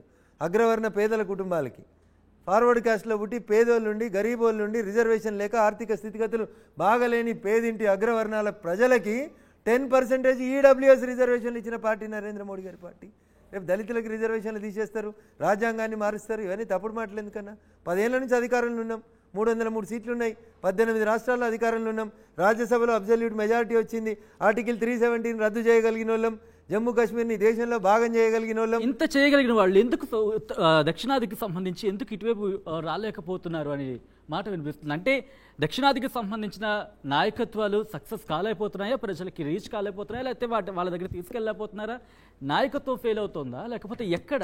ఎందుకంటే ఎక్కడ సౌత్కి సంబంధించి ఎక్కడ కూడా ఇంపాక్ట్ కనిపించట్లేదు మీది. సన్న, ఈ దేశం సౌత్, వెస్ట్, ఈస్ట్, నార్త్ అని ఇట్లా ఉన్నట్టు మీరు ఏదో మాట్లాడాలి కాబట్టి సౌత్లో గెలుస్తలేరు, నార్త్లో గెలుస్తారు. రేపు గెలిచి చూపెడతాను. 2024లో సౌత్ కూడా మాదే. రైట్. సో గారు బయటికి బీజేపీ ఇంకా ఎంఐఎం పార్టీలు ప్రత్యర్థుల్లా కనిపించినా సరే లోగడ రెండు పార్టీలు కలిపి పనిచేస్తున్నాయి. ఎందుకంటే వేరే ఇతర పార్టీ అభ్యర్థులపైన అన్ని కేసులు ఉన్నా సరే అసదుద్దీన్ ఓవైసీ గారి మీద ఎటువంటి కేసులు లేవు. సో అందుకే కలిపి పనిచేస్తున్నాయి. ఫర్ ఒక చిన్న కాన్సెప్ట్ ఏంటంటే ఒకరిని రాక్షసుల్లా చిత్రీకరిస్తేనే కదా సార్ ఇంకొకరు దేవునిలా కనిపిస్తారు. అలా ఎంఐఎం పార్టీని వాడుకొని ఏమైనా బీజేపీ గెలవాలనుకుంటుందా? మీరు ఎంఐఎం పార్టీ మీద కంప్లైంట్ పెట్టండి, రేపే కేసు రిజిస్టర్ చేపిస్తాం. ఎంఐఎం పార్టీ అక్రమాస్తుల లిస్టు మీ దగ్గర ఉంటుండి ఇవ్వండి, ఈడీని కూడా పంపిస్తాం. కంప్లైంట్ ఎవరు చేయకుండా చేయని కంప్లైంట్కి మేము పోయి ఎంఐఎం వాళ్ళని తీసుకొచ్చినాం అనుకోండి, రేపు ఇదే జర్నలిస్టులు ఏమడుగుతారు? ఎంఐఎం పార్టీ వీళ్ళని వ్యతిరేకిస్తుంది కాబట్టి వీళ్ళు పోయి వాళ్ళ మీద తప్పుడు కేసులు పెట్టినో అంటారు. మీ దగ్గర సాక్ష్యాధారాలు ఉన్నాయనుకోండి, తప్పకుండా తీసుకురండి. అక్బరుద్దీన్ ద్వారా వంచబడిన వాళ్ళు, అసదుద్దీన్ ద్వారా మోసపోయిన వాళ్ళు ఎవరైనా ఉంటే వాళ్ళతో కంప్లైంట్ లిప్. కానీ మీ పార్టీ క్యాండిడేట్స్ దగ్గరే ఉన్నాయి కదా, ఎందుకు వారికి కేసెస్ పెట్టట్లేదు, రిజిస్టర్ చేయట్లేదు? మాధవలత గారు కూడా అదే చెప్తా, వారికైనా అదే చెప్తా, ఇంకెవరు అడిగినా అదే మాట. అంటే మీ పార్టీ నేతలకు సంబంధించి ఉన్నప్పుడు ఎందుకు వెళ్ళలేకపోతున్నారు? అంటే ఎక్కడ కుమ్మక్కయ్యారా? నేను అదే చెప్తా ఉన్నాను. రఘునందన్ రావు సచిన్ అరెస్ట్ చేయమన్నాడు అనుకో, సిద్ధాంతపరంగా వైరుధ్యం ఉంది కాబట్టి అరెస్ట్ చేయించిండు అంటారు. లేదా రఘునందన్ రావు ఆన్సర్ చెప్పలేని 4 ప్రశ్నలు అడిగింది కాబట్టి సచిన్ అరెస్ట్ చేయమన్నారు అంటారు. నాకు ఎందుకు ఆ తప్పు అంటున్నా? If you have certain evidence against certain individual, please give it to the concerned agency. We will make that, we will see such that gentlemen will be arrested. Right. జై శ్రీరామ్ అంటే కడుపు నిండుతుందా? సో మరి ఏమంటే నిండుతుంది? జీసస్ అంటే నిండుతుందా? ఎలా అంటే నిండుతుందా? మరి నీ పేరులో రామ్ అని ఎందుకు పెట్టుకున్నావు? తీసేయి.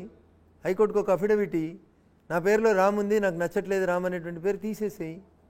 మీ నాయన కదా ఎన్టీ రామారావు నచ్చిండని నీ పేరు తారక రామారావు అని పెట్టుకున్నాడు. నువ్వు కదా రామ్ కల్వకుంట్ల రామ్ అని చెప్పుకుంటావు కదా. బయట వాళ్ళని జై శ్రీరామ్ అంటే కడుపు నిండదని చెప్తున్నావు. నువ్వు నీ పేరులో ఉన్న రాముని తీసేసుకో ముందు కదా.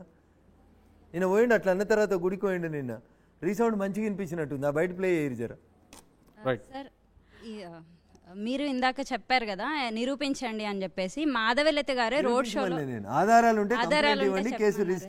ఎటువంటి ఆధారాలు లేకుండానే మాధవలత గారు రోడ్ షోలో అసదుద్దీన్ ఓవైసీ గారు 6 కోట్లు పెట్టి తన కూతురు ఎంగేజ్మెంట్ని చేశారు అని చెప్పేసి చెప్పారు. ఎందుకంటే నామినేషన్ పత్రాల్లో వచ్చేసి మనకు తక్కువ అమౌంట్ని చూపించి 6 కోట్లు పెట్టి చేశారన్నారు. అది అంటే అక్రమాలకు పాల్పడకుండా ఆ డబ్బులు వచ్చాయా సార్? ఈ ప్రశ్న మీరు మాధవలత గారిని అడిగితే బాగుంటుంది. ఎందుకంటే మేడం నేను ఎలక్షన్ తప్పించుకునే ప్రయత్నం ఒకటి విన్నా. నేను ఎలక్షన్ క్యాంపెయిన్కి వెళ్ళి ఇక్కడికి వచ్చిన, మాధవలత గారు మాట్లాడింది నేను వినలేదు, వారు విన్నారు. రేపో మాపో మాధవలత గారు ఇక్కడ కూడా వస్తారు. వారిని వారు చెప్తారు మీకు. మీరు జర్నలిస్ట్ అండ్ పొలిటీషియన్ రెండింటిని మేడం నుంచి ఆన్సర్ ఇది అనుకోవచ్చు. తప్పది, నేను వినంది వినలేదని చెప్తున్నా. వింటే తప్పకుండా ఏ సందర్భంలో మాట్లాడిందో చెప్తా. రాజకీయ నాయకుల స్టేట్మెంట్ అయితే తప్పది, పొరపాటున కూడా కాదు. నాకు ధైర్యం ఉంది అంటున్నా. నేను మాట్లాడితే మాట్లాడినా అని చెప్పిన. హరీష్ అంటే నీకు ద్వేషం ఎందుకు అని అడిగిండు శ్రీధర్. హరీష్ అన్నట్టు చెప్పిన కదా. హరీష్ అనగానే హరీష్ రావుకి సంబంధించి ఆయన ఒక కామెంట్ చేశారు. ఒకసారి హరీష్ రావు చేసిన కామెంట్ ఒకసారి చూద్దాం. By please. రాముడు మన మొక్కమా? రాముడిని ఎవరు మొక్కం? మనం పొద్దున్న లేస్తే మనందరం కూడా రాముడిని మొక్తాం. మనం కూడా హనుమాన్ చాలీసే చదువుతాం. మీరు చదువుతారా? చదవరా? నేను చదవాలనా? బీజేపీలోకి వస్తుందో అడగ, నేను చదవమంటే చదువుతా. చదవాలనా? మా వినయన చదువుమంటుండు. జయ హనుమంత జ్ఞాన గుణవందిత జయ పండిత త్రిలోక పూజిత రామదూత అతులిత బలరామ అంజనీపుత్ర పవనసుత నామ. రఘునందన్ గారు అందుకనే చెప్పిన, హరీష్ అనేటువంటి చూస్తే అనువున్న నటన కనబడుతుంది అని. నటులు ముఖానికి రంగేసుకొని నటిస్తారు, ఆయన ఏం లేకుండా నటిస్తూ ఉంటాడు. ఎన్ని రోజుల్లో కష్టపడ్డాడు పాపం. 4 లైన్లు నేర్చుకొని వచ్చి 4 తప్పులు చదివిపోయింది. అందులో అది బట్టి కొట్టి కొట్టి కొట్టి వచ్చి జనాల్ని బీజేపీని విమర్శించేందుకు ఆయన రాసుకొచ్చుకున్నటువంటి పద్యం అది. లేకపోతే ముందు టెలిప్రింటర్ పెట్టుకొని చదువుకున్నట్టు అది. అంతకుమించి అలా కొత్త కనబడతా ఉంది. ఎప్పటి నుంచి కొలుస్తుండే ఈయన రాముని? ఎప్పటి నుంచి కొలుస్తా ఉన్నాడు? కానీ మాటలు బావ అట్లే మాట్లాడతాడు, బామ్మరిది అట్లే మాట్లాడతాడు. మేము యాగాలు చేయలేదా, మేము యజ్ఞాలు చేయలేదా అని వాళ్ళ నాన్న కూడా అట్లే మాట్లాడతాడు. ఇదేం పద్ధతి? దేవుడు అనేది విత్ ఇన్ ద 4 walls. మేము దేవుడు మీకు తీసుకురావాలని నేను కోరుకోలేదు. వాళ్ళే ఊకే మాట్లాడుతూ ఉంటారు. మీ మతం మీ విశ్వాసం, మీ మతం మీ ఇంటికి పరిమితం అవుతుంది. మెజారిటీ ప్రజలు కోరినప్పుడు అక్కడ ఒక ఇష్యూ జరుగుతుంది, దాని గురించి మాట్లాడు. ఇంత పెద్ద కథ చెప్పినావు కదా, మరి చెంగిచెర్లకు ఎందుకోలే? ఇంత కథ చెప్పినావు కదా. నువ్వు మంత్రిగా ఉన్నప్పుడు కూడా బైన్సాలో సకినాలు చేసుకుంటే, సంక్రాంతి అప్పాలు చేసుకుంటే వాటి మీద టాయిలెట్ పోసిరు కదా, మరి ఆ రోజు ఎందుకోలే? ఈయన హిందూ అయితే ఆ రోజు ఈయన హిందూ అని గుర్తుకు రాలేదా ఈయనకి? బైన్సాలో మత ఘర్షణలు జరిగినాయి హరీష్ రావు మంత్రి ఉన్నప్పుడు కాదా? కేసీఆర్ ముఖ్యమంత్రి ఉన్నప్పుడు కాదా? పూజారి సత్యనారాయణ ఈయన మాట్లాడింది కదా, వరంగల్ జిల్లాలో మాట్లాడుతుండు, పక్కన పల్లారాజేశ్వరరెడ్డి కనబడుతుంది కదా, అదే వరంగల్ జిల్లాలో పూజారి సత్యనారాయణ హత్య చేసిరు కదా మీరు మంత్రిగా ఉన్నప్పుడు. అయ్యా హరీష్ గారు ఆ రోజు నువ్వు హిందూ అని గుర్తుకు లేదా? ఆ రోజు ఎందుకు పోలేదు సార్? 4 లైన్లు కావాలని బట్టి కొట్టుకొచ్చి టీవీ ఛానల్ కోసం చదివేందుకు వచ్చి నేను హనుమాన్ చాలీసా చదువుతాను, నాలాగా బీజేపీలు చదువుతారంటే చదవకపోవచ్చు, నీలాగా బీజేపీలకు నటించుడు రాకపోవచ్చు, నీ జీవితమే నటన కదా. కానీ రాముడు అనేవాడు అందరి దేవుడు, బీజేపీకి పేటెంట్ లేదు, అందుకని రాముడిని కాదన్నదెవరు? అందుకని రాముడిని మొక్కుదాం, బీజేపీని తొక్కుదాం అనే నిన్న పిలిపిస్తున్నాడు కేటీఆర్. మీ కామెంట్ ఏంటి? నేనేమంటా సార్, కేటీఆర్ అహంకారము, కేటీఆర్ భాష, కేటీఆర్ బాడీ లాంగ్వేజ్ బీఆర్ఎస్ అనే పార్టీని సిఆర్ఎస్ ఇచ్చి ఇంటికి పంపేలా చేసింది. ఇంకా నువ్వు భూమి మీదకి రాక గాల్లోనే ఉండి ఇట్లాంటి గాలి మాటలు మాట్లాడితే పార్లమెంట్ ఎన్నికల తర్వాత బీఆర్ఎస్ అనేది ఒక పార్టీ ఉండే, అక్కడెక్కడో సముద్రంలో మునిగిపోయింది కదా సార్ ఒక టైటానిక్ అనే షిప్పు, అట్లా బీఆర్ఎస్ అనేది ఒక పార్టీ ఉండే వెనకటి, కానీ చరిత్రలు చదువుకోవాల్సి వస్తుంది. కేటీఆర్ ఒళ్ళు దగ్గర పెట్టుకొని మాట్లాడే అహంకారం అంత మంచిది కాదు. రఘునందన్ రావు గారు టికెట్ అడ్డుకున్నది ఎవరు? ఎందుకు అసలు లేట్ అయింది? ఆలస్యం వెనకాల ఆంతర్యం ఏంటి? రఘునందన్ రావు టికెట్ అడ్డుకోవడం ఏంది? పార్టీ ఫేజ్ వైజ్గా ఫస్ట్ ఫేజ్లో కొందరికి, సెకండ్ ఫేజ్లో కొందరికి, థర్డ్ ఫేజ్లో కొందరికి సీట్లు ఇస్తుంది.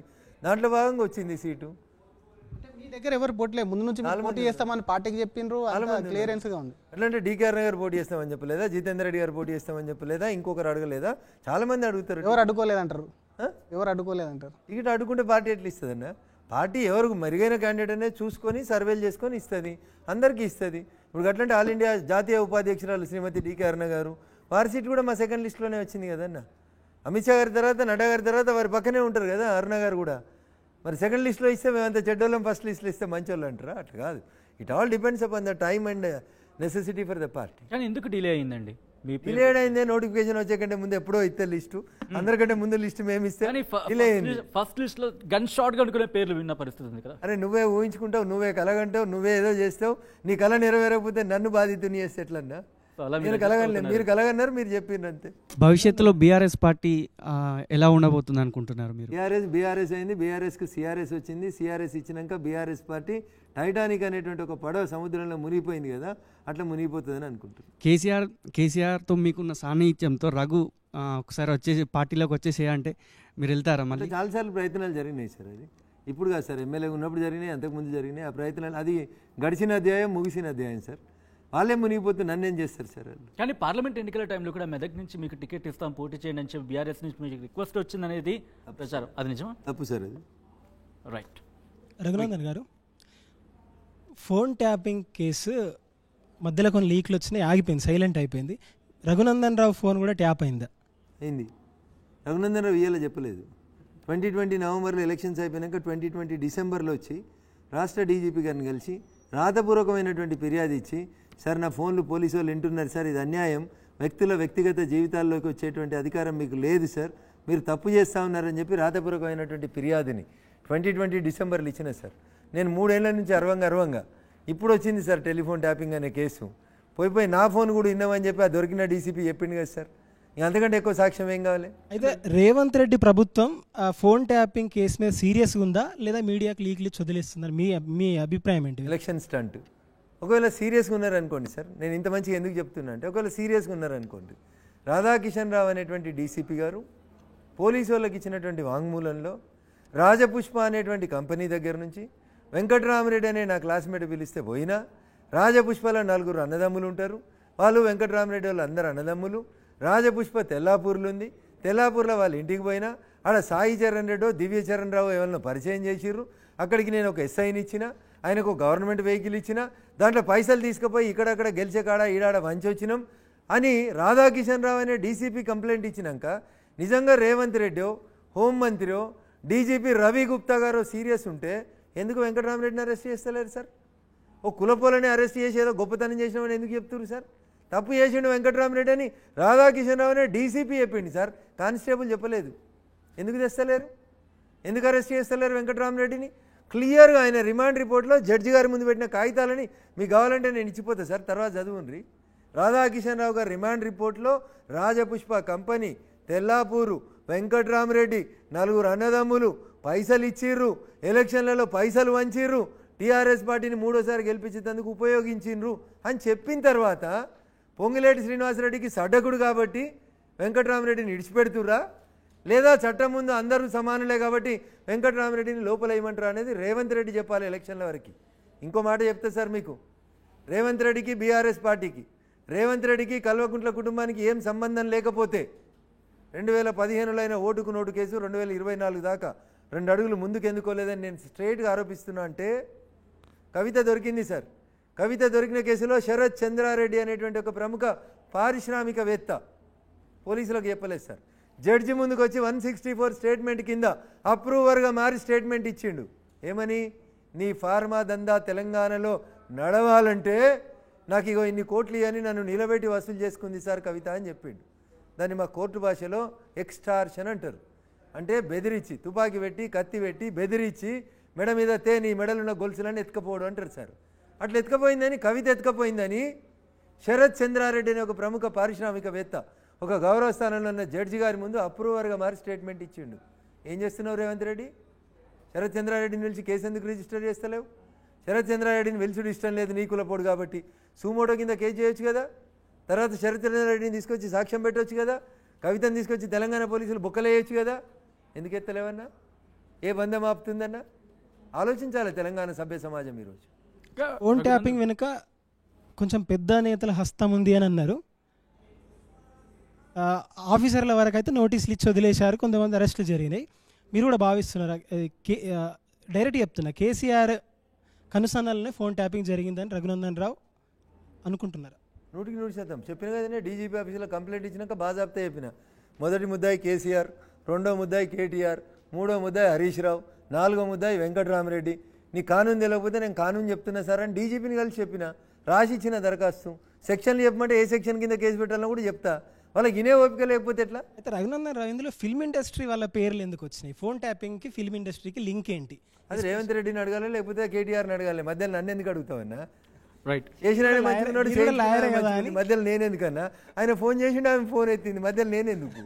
రఘునందన్ గారు, మీ ఫోన్ ట్రాప్ అయింది అంటున్నారు, మీతో పాటు ఈటల రాజేంద్ర కూడా తన ఫోన్ ట్రాప్ అయింది అంటున్నారు. నేతలకు సంబంధించి ఇన్ఫర్మేషనే కనుక లీక్ అవ్వచ్చు, ప్రైవసీ దెబ్బేస్తే కనుక కేంద్రం చూస్తూ ఊరుకుంటుందా? రాష్ట్రాలు కంప్లైంట్ ఇచ్చేంత వరకు చూస్తూ ఊరుకుంటుందా? ఒక నేరం జరిగినప్పుడు, లా అండ్ ఆర్డర్ ఇష్యూ వచ్చినప్పుడు కేసు నమోదు చేసి ఇన్వెస్టిగేట్ చేసేటువంటి బాధ్యత రాష్ట్ర ప్రభుత్వాలకు సంబంధించినటువంటి హక్కు. కానీ రాష్ట్ర ప్రభుత్వం సపోజ్ నెగ్లెక్ట్ చేస్తుంది అనుకున్నాం, రాష్ట్ర ప్రభుత్వం మీరు అన్నట్టుగా పట్టించుకోవట్లేదు అనుకుందాం. సో కేంద్రం చూస్తూ ఊరుకుంటుందా? అంటే రాష్ట్రం నుంచి వచ్చింది సచిన్ వై కోర్టులోకి దరఖాస్తు చేయాలి. There are certain procedures laid down for investigation. But Raghunandan అది ఏమంటారు? మీ ఫోన్ ఎన్నికలు అయిపోయినాక చేస్తారు సార్. ఎన్నికలు అయిపోయినాక May 13 తర్వాత అదే పని పెట్టుకుంటే ఇప్పుడు ఢిల్లీకి తిరగలేను కదా, నా ఎలక్షన్ క్యాంపెయిన్ పోతుంది కదా, తప్పకుండా చేస్తాను. రఘునందన్ మోడీ, మీరు ఎన్నికలు బీజేపీ హామీలు కాదు గ్యారంటీలు అంటున్నారు, మోడీ గ్యారంటీలు అని. మోడీ నల్లధనం తీసుకొచ్చి ప్రజల అకౌంట్లోకి డబ్బులు వేస్తామన్నారు. ఇంతవరకు హామీ నెరవేర్చలేకపోయారు, ఇంకెప్పుడు నెరవేరుస్తారు? ఇంత పెద్దగా ఉంది కదా నీ స్టూడియో. మోడీ గారు నేను డబ్బులు తీసుకొచ్చి మీ ఖాతాలో వేస్తాను అన్న బయట ఏమనంటే జర ప్లే అయినా పుణ్యం ఉంటుంది. 10 ఏళ్ల కోలని నేను అడుగుతున్న ఎవరు చూపించలేరు. మీ ముఖ్యమంత్రి స్థాయి వ్యక్తి ఆ మాట అంటున్నారుగా. ముఖ్యమంత్రి అయితే అబద్ధం ఆడొద్దని ఏం లేదు, ముఖ్యమంత్రి అయితే దొంగతనం చేయొద్దని లేదు, ముఖ్యమంత్రి అయితే పక్కింట్లోకి తొంగి చూడొద్దని లేదు. బిడ్డ ఫోన్ అయినోడు అల్లుని ఫోన్ అయినోడు ఏం చేద్దని ఏముంటుందన్న, ఏదైనా చేస్తాడు. రఘునందన్ రావు ముఖ్యమంత్రిని దొంగ అంటున్నారు, నేను అనలేదన్నా, సమర్థుడు అన్నాడు. నేను అనలేదన్నా. నేనేం చెప్పిన నీకు పట్ట పగలు నగదు పైసలతోటి దొరికిన దొంగ రేవంత్ రెడ్డి అని గౌరవనీయులు కేటీఆర్ గారు అన్నారు, కేసీఆర్ గారు అన్నారు, శ్రీమతి కవిత గారు అన్నారు, కల్వకుంట్ల హరీష్ గారు కూడా అన్నారు. అని బీజేపీ నాయకుడు అరవింద్ గారు సమర్థుడు అని అంటున్నారు, దానికి మీ కామెంట్? దేని గురించి అంటారు? ముఖ్యమంత్రి గారు సమర్థుడు అని అన్నారు. అరవింద్ వినలేదండి. ఏమన్నాడంటే ముఖ్యమంత్రి రేవంత్ రెడ్డి సమర్థుడే ఆ పదవికి, కానీ ఆయన సరైనటువంటి పార్టీలో లేడు, ఒకవేళ బీజేపీలోకి వస్తే అదే ఫ్రెండ్గా నేను ఆహ్వానిస్తా అన్నాడు. ఆయన కామెంట్ మీరు ఎట్లా చూస్తారు? అరవింద్ కామెంట్ వినలేదు కాబట్టి నేనేం కామెంట్ చేయలేదన్నా, వింటే తప్పకుండా చేస్తాను. కేసీఆర్, కేటీఆర్, హరీష్ వీళ్ళందరూ అంటున్నారంటే అనుకుందాం అటు కాంగ్రెస్ నుంచి అంటే రేవంత్ రెడ్డి బీజేపీలోకి వెళ్తారని చెప్పి, కానీ మీ పార్టీకి సంబంధించిన నేతలే ఇటు రేవంత్ రెడ్డికి బీజేపీలోకి రావచ్చు అంటున్నారంటే ఏమైనా దీనికి సంబంధించి ఏమైనా ప్రయత్నం? నేను చిన్న కార్యకర్త, నా స్థాయిలో ఏమైనా జరుగుతుందో డిస్కషన్ నాకు తెలియదు. రఘునందన్ రావు, మీరు ఎంపీగా గెలిస్తే కేంద్ర మంత్రిగా చూసే అవకాశం ఉంటుందా? నేను జ్యోతిష్కుని కాదన్నా, భవిష్యత్తు ఏందనేది మా పార్టీ పెద్దలు నిర్ణయిస్తారు, వాళ్ళు ఏం చెప్తే చేస్తారు. అలానే రేవంత్ పాలనపై మీ అభిప్రాయం ఏంటి? ఆయన అడుగులు తడబడుతూ ఉన్నాయి, పని చేయాల్సిన రీతిలో పనిచేస్తలేడు. ప్రజలు ఆయన మీద చాలా ఆశలు పెట్టుకొని ఓట్లేసుకుర్రు, ఆశలన్నింటినీ మమ్ము చేస్తుర్రు. పెద్ద కొడుకు 2000 ఇస్తే సరిపోతలేవు, చిన్న కొడుకు ఇస్తాడు అనుకోరు. చిన్న కొడుకు వచ్చి 5 నెలలు అయింది కానీ ఆయన 4,000 వాళ్ళకి ప్రజలకు ఇస్తలేడు కానీ ఆయన మాత్రం 4 లక్షల జీతం తీసుకుంటుండు సార్. అదేంది సార్ అంటే ఆడ ఖాళీ కుండలు ఉన్నాయి, ఇలా ఖాళీ కుండలు ఉన్నాయి, నేను లంకె బిందెలు ఉన్నాయి అనుకొని వచ్చినా అని చెప్తున్నాడు. మరి ఖాళీ కుండలు ఉన్న కాడ 4 లక్షల జీతం తీసుకోవడం న్యాయం అయితే ఆ గరీబులకు 4,000 పింఛని ఈ రేవంత్ గారు అని నేను అడుగుతాను. రేవంత్ రెడ్డి గారు ఇచ్చిన 6 హామీల గురించి మీరు ఏమంటారండి? సో 6 హామీలే కాదు తల్లి, చాలా విషయాలు మాట్లాడిండు రేవంత్ రెడ్డి. ఉదాహరణకి రాహుల్ గాంధీని తీసుకొచ్చి ఒక మాట చెప్పిండు, ప్రతి నిరుద్యోగికి 4,000 రూపాయలు నిరుద్యోగ భృతి ఇస్తా అన్నాడు. అది హామీయా, మేనిఫెస్టోనా? So there is certain gap. ఎన్నికల సభలలో ఏది పడితే అది మాట్లాడిపోవడం ఒక ఎత్తు, మేనిఫెస్టో ఇవ్వడం పుస్తకం రూపంలో ఒక ఎత్తు, లేదు మేము వీటిని ఖచ్చితంగా చేస్తాం నన్ను చూసి ఓట్లు వేయని అడగడం ఒక ఎత్తు. ఇందాక నేను చెప్పిన 2,000 కేసీఆర్ ఏమంటాడు, నేను పెద్ద కొడుకు లెక్క 2,000 ఇస్తున్నా అంటాడు. ఈయన వచ్చి నన్ను చూడరు, నా అందాన్ని చూడరు, నేను చిన్న కొడుకుని నేను 4,000 ఇస్తా అన్నాడు అని చెప్పి 5 నెలలు అయింది అధికారంలోకి వచ్చి. ఇచ్చిండా? ఇవ్వలేదు. మీకు ఇంకో మాట చెప్తాను, నవంబర్లో ప్రెస్ మీట్ పెట్టి చెప్పిండు రేవంత్ రెడ్డి ఏమని, మీరు ఈ నెలలో రైతులు రుణాలు మాఫీ చేసుకుంటే 1,00,000 రూపాయలే రుణమాఫీ అవుతుంది. ఒకవేళ ఎవరైనా డబ్బులు కట్టిన వాళ్ళు ఉంటే దయచేసి నేను చెప్తా ఉన్నా, మీరు బ్యాంకుకు పోన్రి, 2 లక్షలు లోన్ తెచ్చుకోండి. డిసెంబర్ 9వ తారీఖున నేను ముఖ్యమంత్రిగా ప్రమాణ స్వీకారం చేయగానే మీకు 2 లక్షల రూపాయల రైతుల రుణమాఫీ చేస్తా అన్నాడు. 5 నెలలు అయింది, చేయలేదు కదా. ఇట్లా ఆయన చెప్పుకుంటూ పోతే ఆటో డ్రైవర్లకు చెప్పిండు, ఆటో డ్రైవర్లకు ప్రతి నెల 12,000 రూపాయలు ఇస్తా అన్నాడు. ఇచ్చిండా? ఏమన్నాడు, కేసీఆర్ వస్తే 5,000 ఉంటాయి, కేసీఆర్ పోతే 15,000 అవుతాయి అన్నాడు. వచ్చినాయి ఇవన్నీ? ఏవి రాలేదు తల్లి. ఇట్లా మాట్లాడితే చాలా ఉన్నాయి. కాంగ్రెస్ 200 యూనిట్ల కరెంటు ఫ్రీగా ఇస్తున్నారు, అది కేసీఆర్ కూడా చెప్పిండు కదా. లాండ్రీ చేసేటోళ్ళకి, క్షౌరం చేసేటోళ్ళకి 200 యూనిట్లు ఇస్తాను కేసీఆర్ కూడా చెప్పిండు కదా. కానీ మేము చెప్తున్నాం కదా, ఈ ఫ్రీలకు ఆలోచించకుర్రి. నేను నీకు పర్మనెంట్గా 200 కాదు, నువ్వు 400 యూనిట్లు కాల్చుకున్నా, నీ ఇంటి మీద 4 సోలార్ ప్లేట్లు పెట్టుకొని నేను సబ్సిడీ ఇస్తా, నీ జీవితకాలం నీకు ఆ కరెంట్ ఉత్పత్తి అవుతుంది, నీ ఇంటి అవసరాలకు పోను, ఇంకా ఈ దేశ అవసరాలకి నువ్వు కరెంట్ ఇవ్వని చెప్తా ఉన్నావు కదా. Which one is better you compare? But అమ్మ నాన్న నీకు రోజు ముళ్ళు లేని చేపలు ఎన్ని రోజులు పెడతారు. అమ్మకు 60 ఏళ్ళు వచ్చినాక కళ్ళు కనబడకపోతే చేపలు ఎట్లా వస్తుంది? అదే చేపలు ఎట్లా పట్టాలో బిడ్డ అని నీకు బిడ్డకు నేర్పిస్తే రేపు తల్లిదండ్రులు ఉన్నా లేకున్నా ఆ బిడ్డ తన కాలం మీద తాను నిలబడుతుంది. ఇగో ఇది బీజేపీ చేస్తుంది. కానీ ఆ ముళ్ళు ఒలిసి తినబిడ్డ అని ప్రేమగా నేను ఆడ కూసోబెట్టి తినబెడుతుందే, అది ఫ్రీలు ఉచితాల పేరిట పార్టీలు చేస్తున్నటువంటి తప్పు. కానీ రఘునందన్ గారు ఎగ్జాక్ట్ ఇదే పాయింట్కి వస్తున్నాను. ఎందుకంటే మీరు అన్నారు పథకం బాగుండొచ్చు, కానీ పథకం ప్రజలకు రీచ్ అవ్వాలి కదా, ఎందుకు రీచ్ అవ్వట్లేదు? చెప్పాల్సిన మీడియా చెప్తలేదు, మీడియా ఏకపక్షంగా ఉంది. చెబుతున్నాం, మీడియా కూడా చెబుతున్నాం. 200 యూనిట్ల ఫ్రీ కరెంట్ కావాలన్నా నీ ఇంటి మీద సబ్సిడీ తోటి సోలార్ ప్లేట్లు పెట్టి నువ్వు ఎంత కరెంట్ అయినా వాడుకోవడం మంచిగా ఉంటుందని అడుగుపోయి ఊర్లకు పోయి చెప్తారు జనం. నువ్వు అడుగుతలేవు కదన్న, నువ్వు ఎంతసేపు 200 యూనిట్లు ఫ్రీ ఫ్రీ ఫ్రీ అని ఆ బ్రేకింగ్ లేస్తూ ఉంటావు కదన్న, అది జనానికి అదే ఎక్కువ సపోర్ట్ చేసుకుంటూ వినబడుతుంది. రైట్, రేవంత్కి సంబంధించి మరో బయట చూద్దామండి. బయట ప్లీజ్. ఎమ్మెల్యేగా దుబ్బాకలో అక్కడి ప్రజల్ని, అక్కడి రైతులను వంచిస్తే ఆ ప్రాంత ప్రజలు తిరస్కరించిన రఘునందన్ రావు మళ్ళీ రంగు మార్చి మెదకు పార్లమెంట్లో ఓట్లేయమని అడుగుతున్నాడు. నేను అడుగుతున్న, రఘునందన్ రావుకు ఓటేసి ఒకవేళ ఎంపీ అయితే నరేంద్ర మోడీ ప్రధానమంత్రి కాకుండా చంద్రమండలానికి ఏమైనా రాజు అవుతాడా? మీ రియాక్షన్ రఘునందన్ గారు? రఘునందన్ రావు అంగి మారవలే, రంగు మారవలే, గివేలు అల్చీలు వేస్తున్నాడు రాజకీయాలకు వచ్చిన నుంచి. అంగి అదే, రంగు అదే. సో దుబ్బాకలో ఓడిపోయిన రఘునందన్ మెదక్లో గెలుస్తాడా, గెలిస్తే ఏం చేస్తాడో అన్నాడు. మరి నువ్వు కొడంగల్లో ఓడిపోయిన తర్వాత మల్కాజ్గిరికి ఎందుకు పోటీ చేసినావు అన్న? చేయకుండా ఇంట్లో ఉండని ఉంటుంది. మనిషి ఆశాజీవి, రేపు గెలిస్తే ఏదో మంచి చేస్తామని ఆశ కొద్దీ పని చేస్తాం, ఖచ్చితంగా చేస్తామనే విశ్వాసం నాకుంది. నువ్వేం చేసినావు చెప్పు మల్కాజ్గిరి? ఈ ప్రాంతంలో మల్లన్న సాగర్ బాధితులు అనేది చాలా మేజర్ సమస్య. ఎమ్మెల్యేగా ఉన్నంత వరకు రఘునందన్ వాళ్ళకి ఏమైనా న్యాయం చేయగలిగారా? సార్ నాకు ఇచ్చిన టైం 3 సంవత్సరాలు. అసలు మల్లన్న సాగర్ ఇష్యూని బయట ప్రపంచానికి తెచ్చి గొడవ చేసి కోర్టుల దాకా పోయి లొల్లి చేసి నానా యాగి చేసి ప్రభుత్వం మీద ఒత్తిడి తెచ్చి ఎమ్మెల్యేగా గెలిచిన తర్వాత అసెంబ్లీలో చంద్రశేఖరరావు అనే ముఖ్యమంత్రిని నిలబెట్టి సిద్దిపేటలో రంగనాయక సాగర్కి ఒక రేట్ ఎందుకు, గజ్వేల్లో కొండపోచమ్మ సాగర్కి ఒక రేట్ ఎందుకు, దుబ్బాకలో మల్లన్న సాగర్కి ఒక రేట్ ఎందుకు, మాకు అన్యాయం చేయకండి, మాకు న్యాయం చేయండి అని అసెంబ్లీలో ముఖ్యమంత్రి గారు నిలబెట్టి మాట్లాడితే ముఖ్యమంత్రి గారు ఇచ్చిన సమాధానం ప్లే చేయండి సార్. మీరు కరీంనగర్లో ఒక ధర ఉంటుంది, హైదరాబాద్లో ఒక ధర ఉంటుంది, సిద్దిపేటలో ఒక ధర ఉంటుంది, గట్లే ఇస్తాం కూసో అన్నాడు. ఇది వాళ్ళ అహంకారం. వ్యక్తిగా నేను ఒక ఇండివిజువల్గా నేను ప్రజల పక్షాన్ని నిలబడ్డా, వాయిస్ ఆఫ్ వాయిస్లెస్గా వినబడ్డాను. మీలాంటి జర్నలిస్టులు ఇలా మల్లన్న సాగర్ గురించి మాట్లాడుతున్నారంటే నాలాంటి వాళ్ళు కింది నుంచి లొల్లి పెడితేనే అది ఢిల్లీ దాకా వచ్చింది సార్. మేము లేకపోతే అది లేదు sir issue. So as an ఇండివిజువల్గా within the stipulated period of 3 years నేనేం చేయలేకపోవచ్చు. కానీ అప్పుడు సంతకాలు పెట్టకుండా మిగిలిన రైతులందరికీ కూడా 12 లక్షలు, 13 లక్షలు, 15 లక్షలు కూడా ఇప్పించిన సార్ నేను మల్లన్న సాగర్ ప్రజలకి. మెదక్ చర్చి సాక్షిగా, ఏడుపాయల దుర్గమ్మ సాక్షిగా ఆగస్టు 15 లోపు రుణమాఫీ చేస్తానని ముఖ్యమంత్రి అంటున్నారు. నమ్మకం ఉందా మీకు? సార్ ఇప్పుడు ఎలక్షన్ కోడ్ వచ్చిందని ఇప్పుడు తప్పించుకుంటున్నాం. జూన్ 6వ తారీఖు ఎలక్షన్ కోడ్ అయిపోతుంది.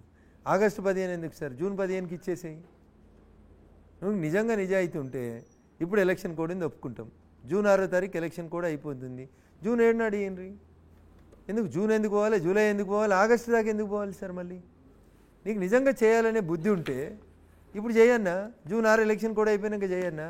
లేదు ఇప్పుడు ఒక ఉత్తరం రా ఎన్నికల సంఘానికి, ఇది మేము ఇంతకుముందే ప్రామిస్ చేసినాం, ఇది ఇచ్చేస్తాం, నా దగ్గర పైసలు ఉన్నాయి, రేపు ఇస్తా, పర్మిషన్ ఇవ్వని ఎన్నికల సంఘానికి ఒక ఉత్తరం రాయమనుండ్రి. నీకు ఢిల్లీ దూరంగా పడితే నేను తీసుకుపోయి ఉత్తరం ఎన్నికల సంఘాన్ని ఒప్పించుకొస్తా, రాయమనురు సార్. అంటే ఈ హామీలు అమలు చేయకపోవడానికి కారణం అంతకుముందున్న బీఆర్ఎస్ గవర్నమెంట్ ఖాళీ ఖజానా ఇచ్చింది, మాకు అప్పుల చిప్ప చేతిలో పెట్టిందని కదా వాళ్ళ ప్రధాన ఆరోపణ. సార్ తెలియదా సార్ మీరు హామీ ఇచ్చేటప్పుడు బీఆర్ఎస్ వాడు అంతా లూటాయించుకొని పోయిందని తెలిసినాకనే కదా నువ్వు ఎన్నికలకు పోయినావు. అప్పుడు కూడా చెప్పినావు కదా బీఆర్ఎస్ వాడు 6 లక్షల కోట్లు అప్పు చేసిండు, 5 లక్షల కోట్లు అప్పు చేసిండు, దోసుకుంటుండు, కాళేశ్వరం పేరు మీద 1 లక్ష కోట్లు చెప్పి ఇవన్నీ చెప్పినావు కదా సార్. నీ దగ్గర ఏముంది ఏం లేదు అని తెలియకుండానే నువ్వు ముఖ్యమంత్రి అవుతా అని చెప్పి ఇవన్నీ హామీలు ఇచ్చినావా సార్? హామీ ఇచ్చేటప్పుడు తెలియదా సార్ బడ్జెట్ ఏంది, ఏం చేయాలి, ఎట్లా చేయాలి అనేది? ఇక అంత అమాయకంగా నటిస్తే ఎట్లా సార్? ఓడ దాటిదాకా ఓడమల్లన్న, ఓడ దాటినాక బోడమల్లన్న అన్నట్టు ఉంది రేవంత్ రెడ్డి గారి పరిస్థితి. రఘునందన్ గారు, స్టార్టింగ్లో సచిన్ గారు మీకు ఒక మేనిఫెస్టో చూపించారు. నేను ఆ మేనిఫెస్టోని యాక్సెప్ట్ చేయట్లేదు, ఎందుకంటే నేను ఓడిపోయాను, వేరే వాళ్ళు గెలిచారు అని చెప్పి. ఆ మేనిఫెస్టో నేను 2020 బై ఎలక్షన్స్లో ఇచ్చినా అని చెప్పి కేటీఆర్ గారు అసెంబ్లీలో తప్పుగా చదివినారు తల్లి. అది నేను 2020 నవంబర్లో ఇచ్చిన మేనిఫెస్టో కాదు. 2018 ఎన్నికల కంటే ముందు తెలంగాణలో భారతీయ జనతా పార్టీ అధికారంలోకి వస్తున్నటువంటి విశ్వాసంతో నేను దుబ్బాక నుంచి పోటీ చేసిన ఎమ్మెల్యేగా 2018లో ఇచ్చినటువంటి మేనిఫెస్టో పేపర్ అదే అని చెప్పిన. అవును సార్, కానీ స్టార్టింగ్లో మీరు ఆ వర్డ్ యూజ్ చేశారు సార్. నేను దాన్ని యాక్సెప్ట్ చేయట్లేదు, ఎందుకంటే నేను గెలవలేదు, వేరే వాళ్ళు గెలిచారని అన్నారు. అంటే మీకు నమ్మి ఓట్లేసిన వాళ్ళు ఉంటారు కదా సార్, ఈ మాటల్ని వింటే వాళ్ళు మళ్ళీ ఓట్లేస్తారంటారా? ప్రజాస్వామ్యం అర్థమైందంటే ఎవరు గెలుస్తారో వాళ్ళే లీడర్ అవుతారు, ఎవరు గెలుస్తారో వాళ్ళే ముఖ్యమంత్రి అవుతారు. నేను ఇచ్చిన మేనిఫెస్టో నచ్చి ఉంటే నాకే ఎక్కువ ఓట్లు పడేటి, నేనే గెలుచుండి, నేను గెలిచుంటే నేను చేసేవాడిని. నన్ను ఓడగొట్టిన తర్వాత నీ మేనిఫెస్టో ఏమైందంటే గెలిచినోని మేనిఫెస్టో గురించి మాట్లాడాలి కదా తల్లి. అవును సార్, కానీ మరి మళ్ళీ పోటీ చేస్తున్నారు కదా సార్ మీరు ఇప్పుడు ఇంకో మేనిఫెస్టో తీసుకొని వస్తా ఉన్నాం కదా, దీని గురించి అడుగుంటారు. అవును సార్, కానీ మీరు ఓటర్లకు భరోసా ఇవ్వాలి కదా సార్. 100% రఘునందన్ అంటేనే భరోసా, మోడీ అంటేనే గ్యారంటీ. రైట్. రఘునందన్ గారు, మీ బీజేపీలోకి బీఆర్ఎస్ నుంచి వచ్చిన వాళ్ళని బీఆర్ఎస్ నుంచి తెచ్చుకొని మరి అంటే బరిలో దించిన పరిస్థితి, ఆరు రమేష్ కావచ్చు, లేకపోతే నగేష్, బి పాటిల్, ఇలా ఎందుకు బీజేపీలోనే క్యాండిడేట్స్ లేరా? దాదాపు 5-6 బీఆర్ఎస్ నుంచి తీసుకొచ్చి బీజేపీ నుంచి బరిలోకి దించారు. సో చాలామంది మిత్రులు మీరు ఇంతకుముందు ఏ టీవీలో ఉన్నారో నాకు తెలిస్తే కరెక్ట్ చెబుతుంటే, కానీ అందులోకి ఇళ్ళకి ఎందుకు వచ్చినవన్నీ నేను నన్ను అడుగుతలేను కదా సచిన్ గారు.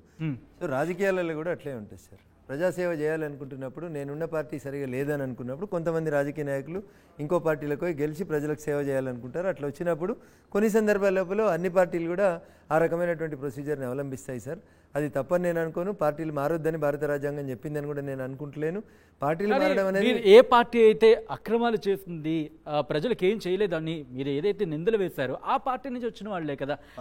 పార్టీకి సంబంధించి ఆ పార్టీలో ఉన్న వాళ్ళందరూ కరెక్టే, మీ పార్టీలోకి వచ్చేస్తే అంతే. పార్టీ అధికారంలోకి వచ్చిన తర్వాత నిర్ణయం తీసుకునేది క్యాబినెట్. క్యాబినెట్ నిర్ణయం అనేది అందరూ ప్రజలు అంగీకరించాల్సిందే, ఆ పార్టీలోని ఎమ్మెల్యేలు కూడా అంగీకరించాల్సిందే. సో క్యాబినెట్ నిర్ణయాలు ప్రజలకు అనుకూలంగా లేవు కాబట్టి ఆ ప్రభుత్వాన్ని ప్రజలు వద్దనుకున్నారు.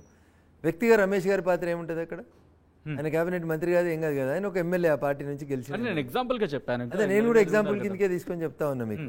ఎమ్మెల్యేగా ఆయన పాత్ర లిమిటెడ్గా ఉంటుంది, మంత్రిగా వారి పాత్రలు ఎక్కువ ఉంటాయి. So it is a vast subject to be debated sir. Right.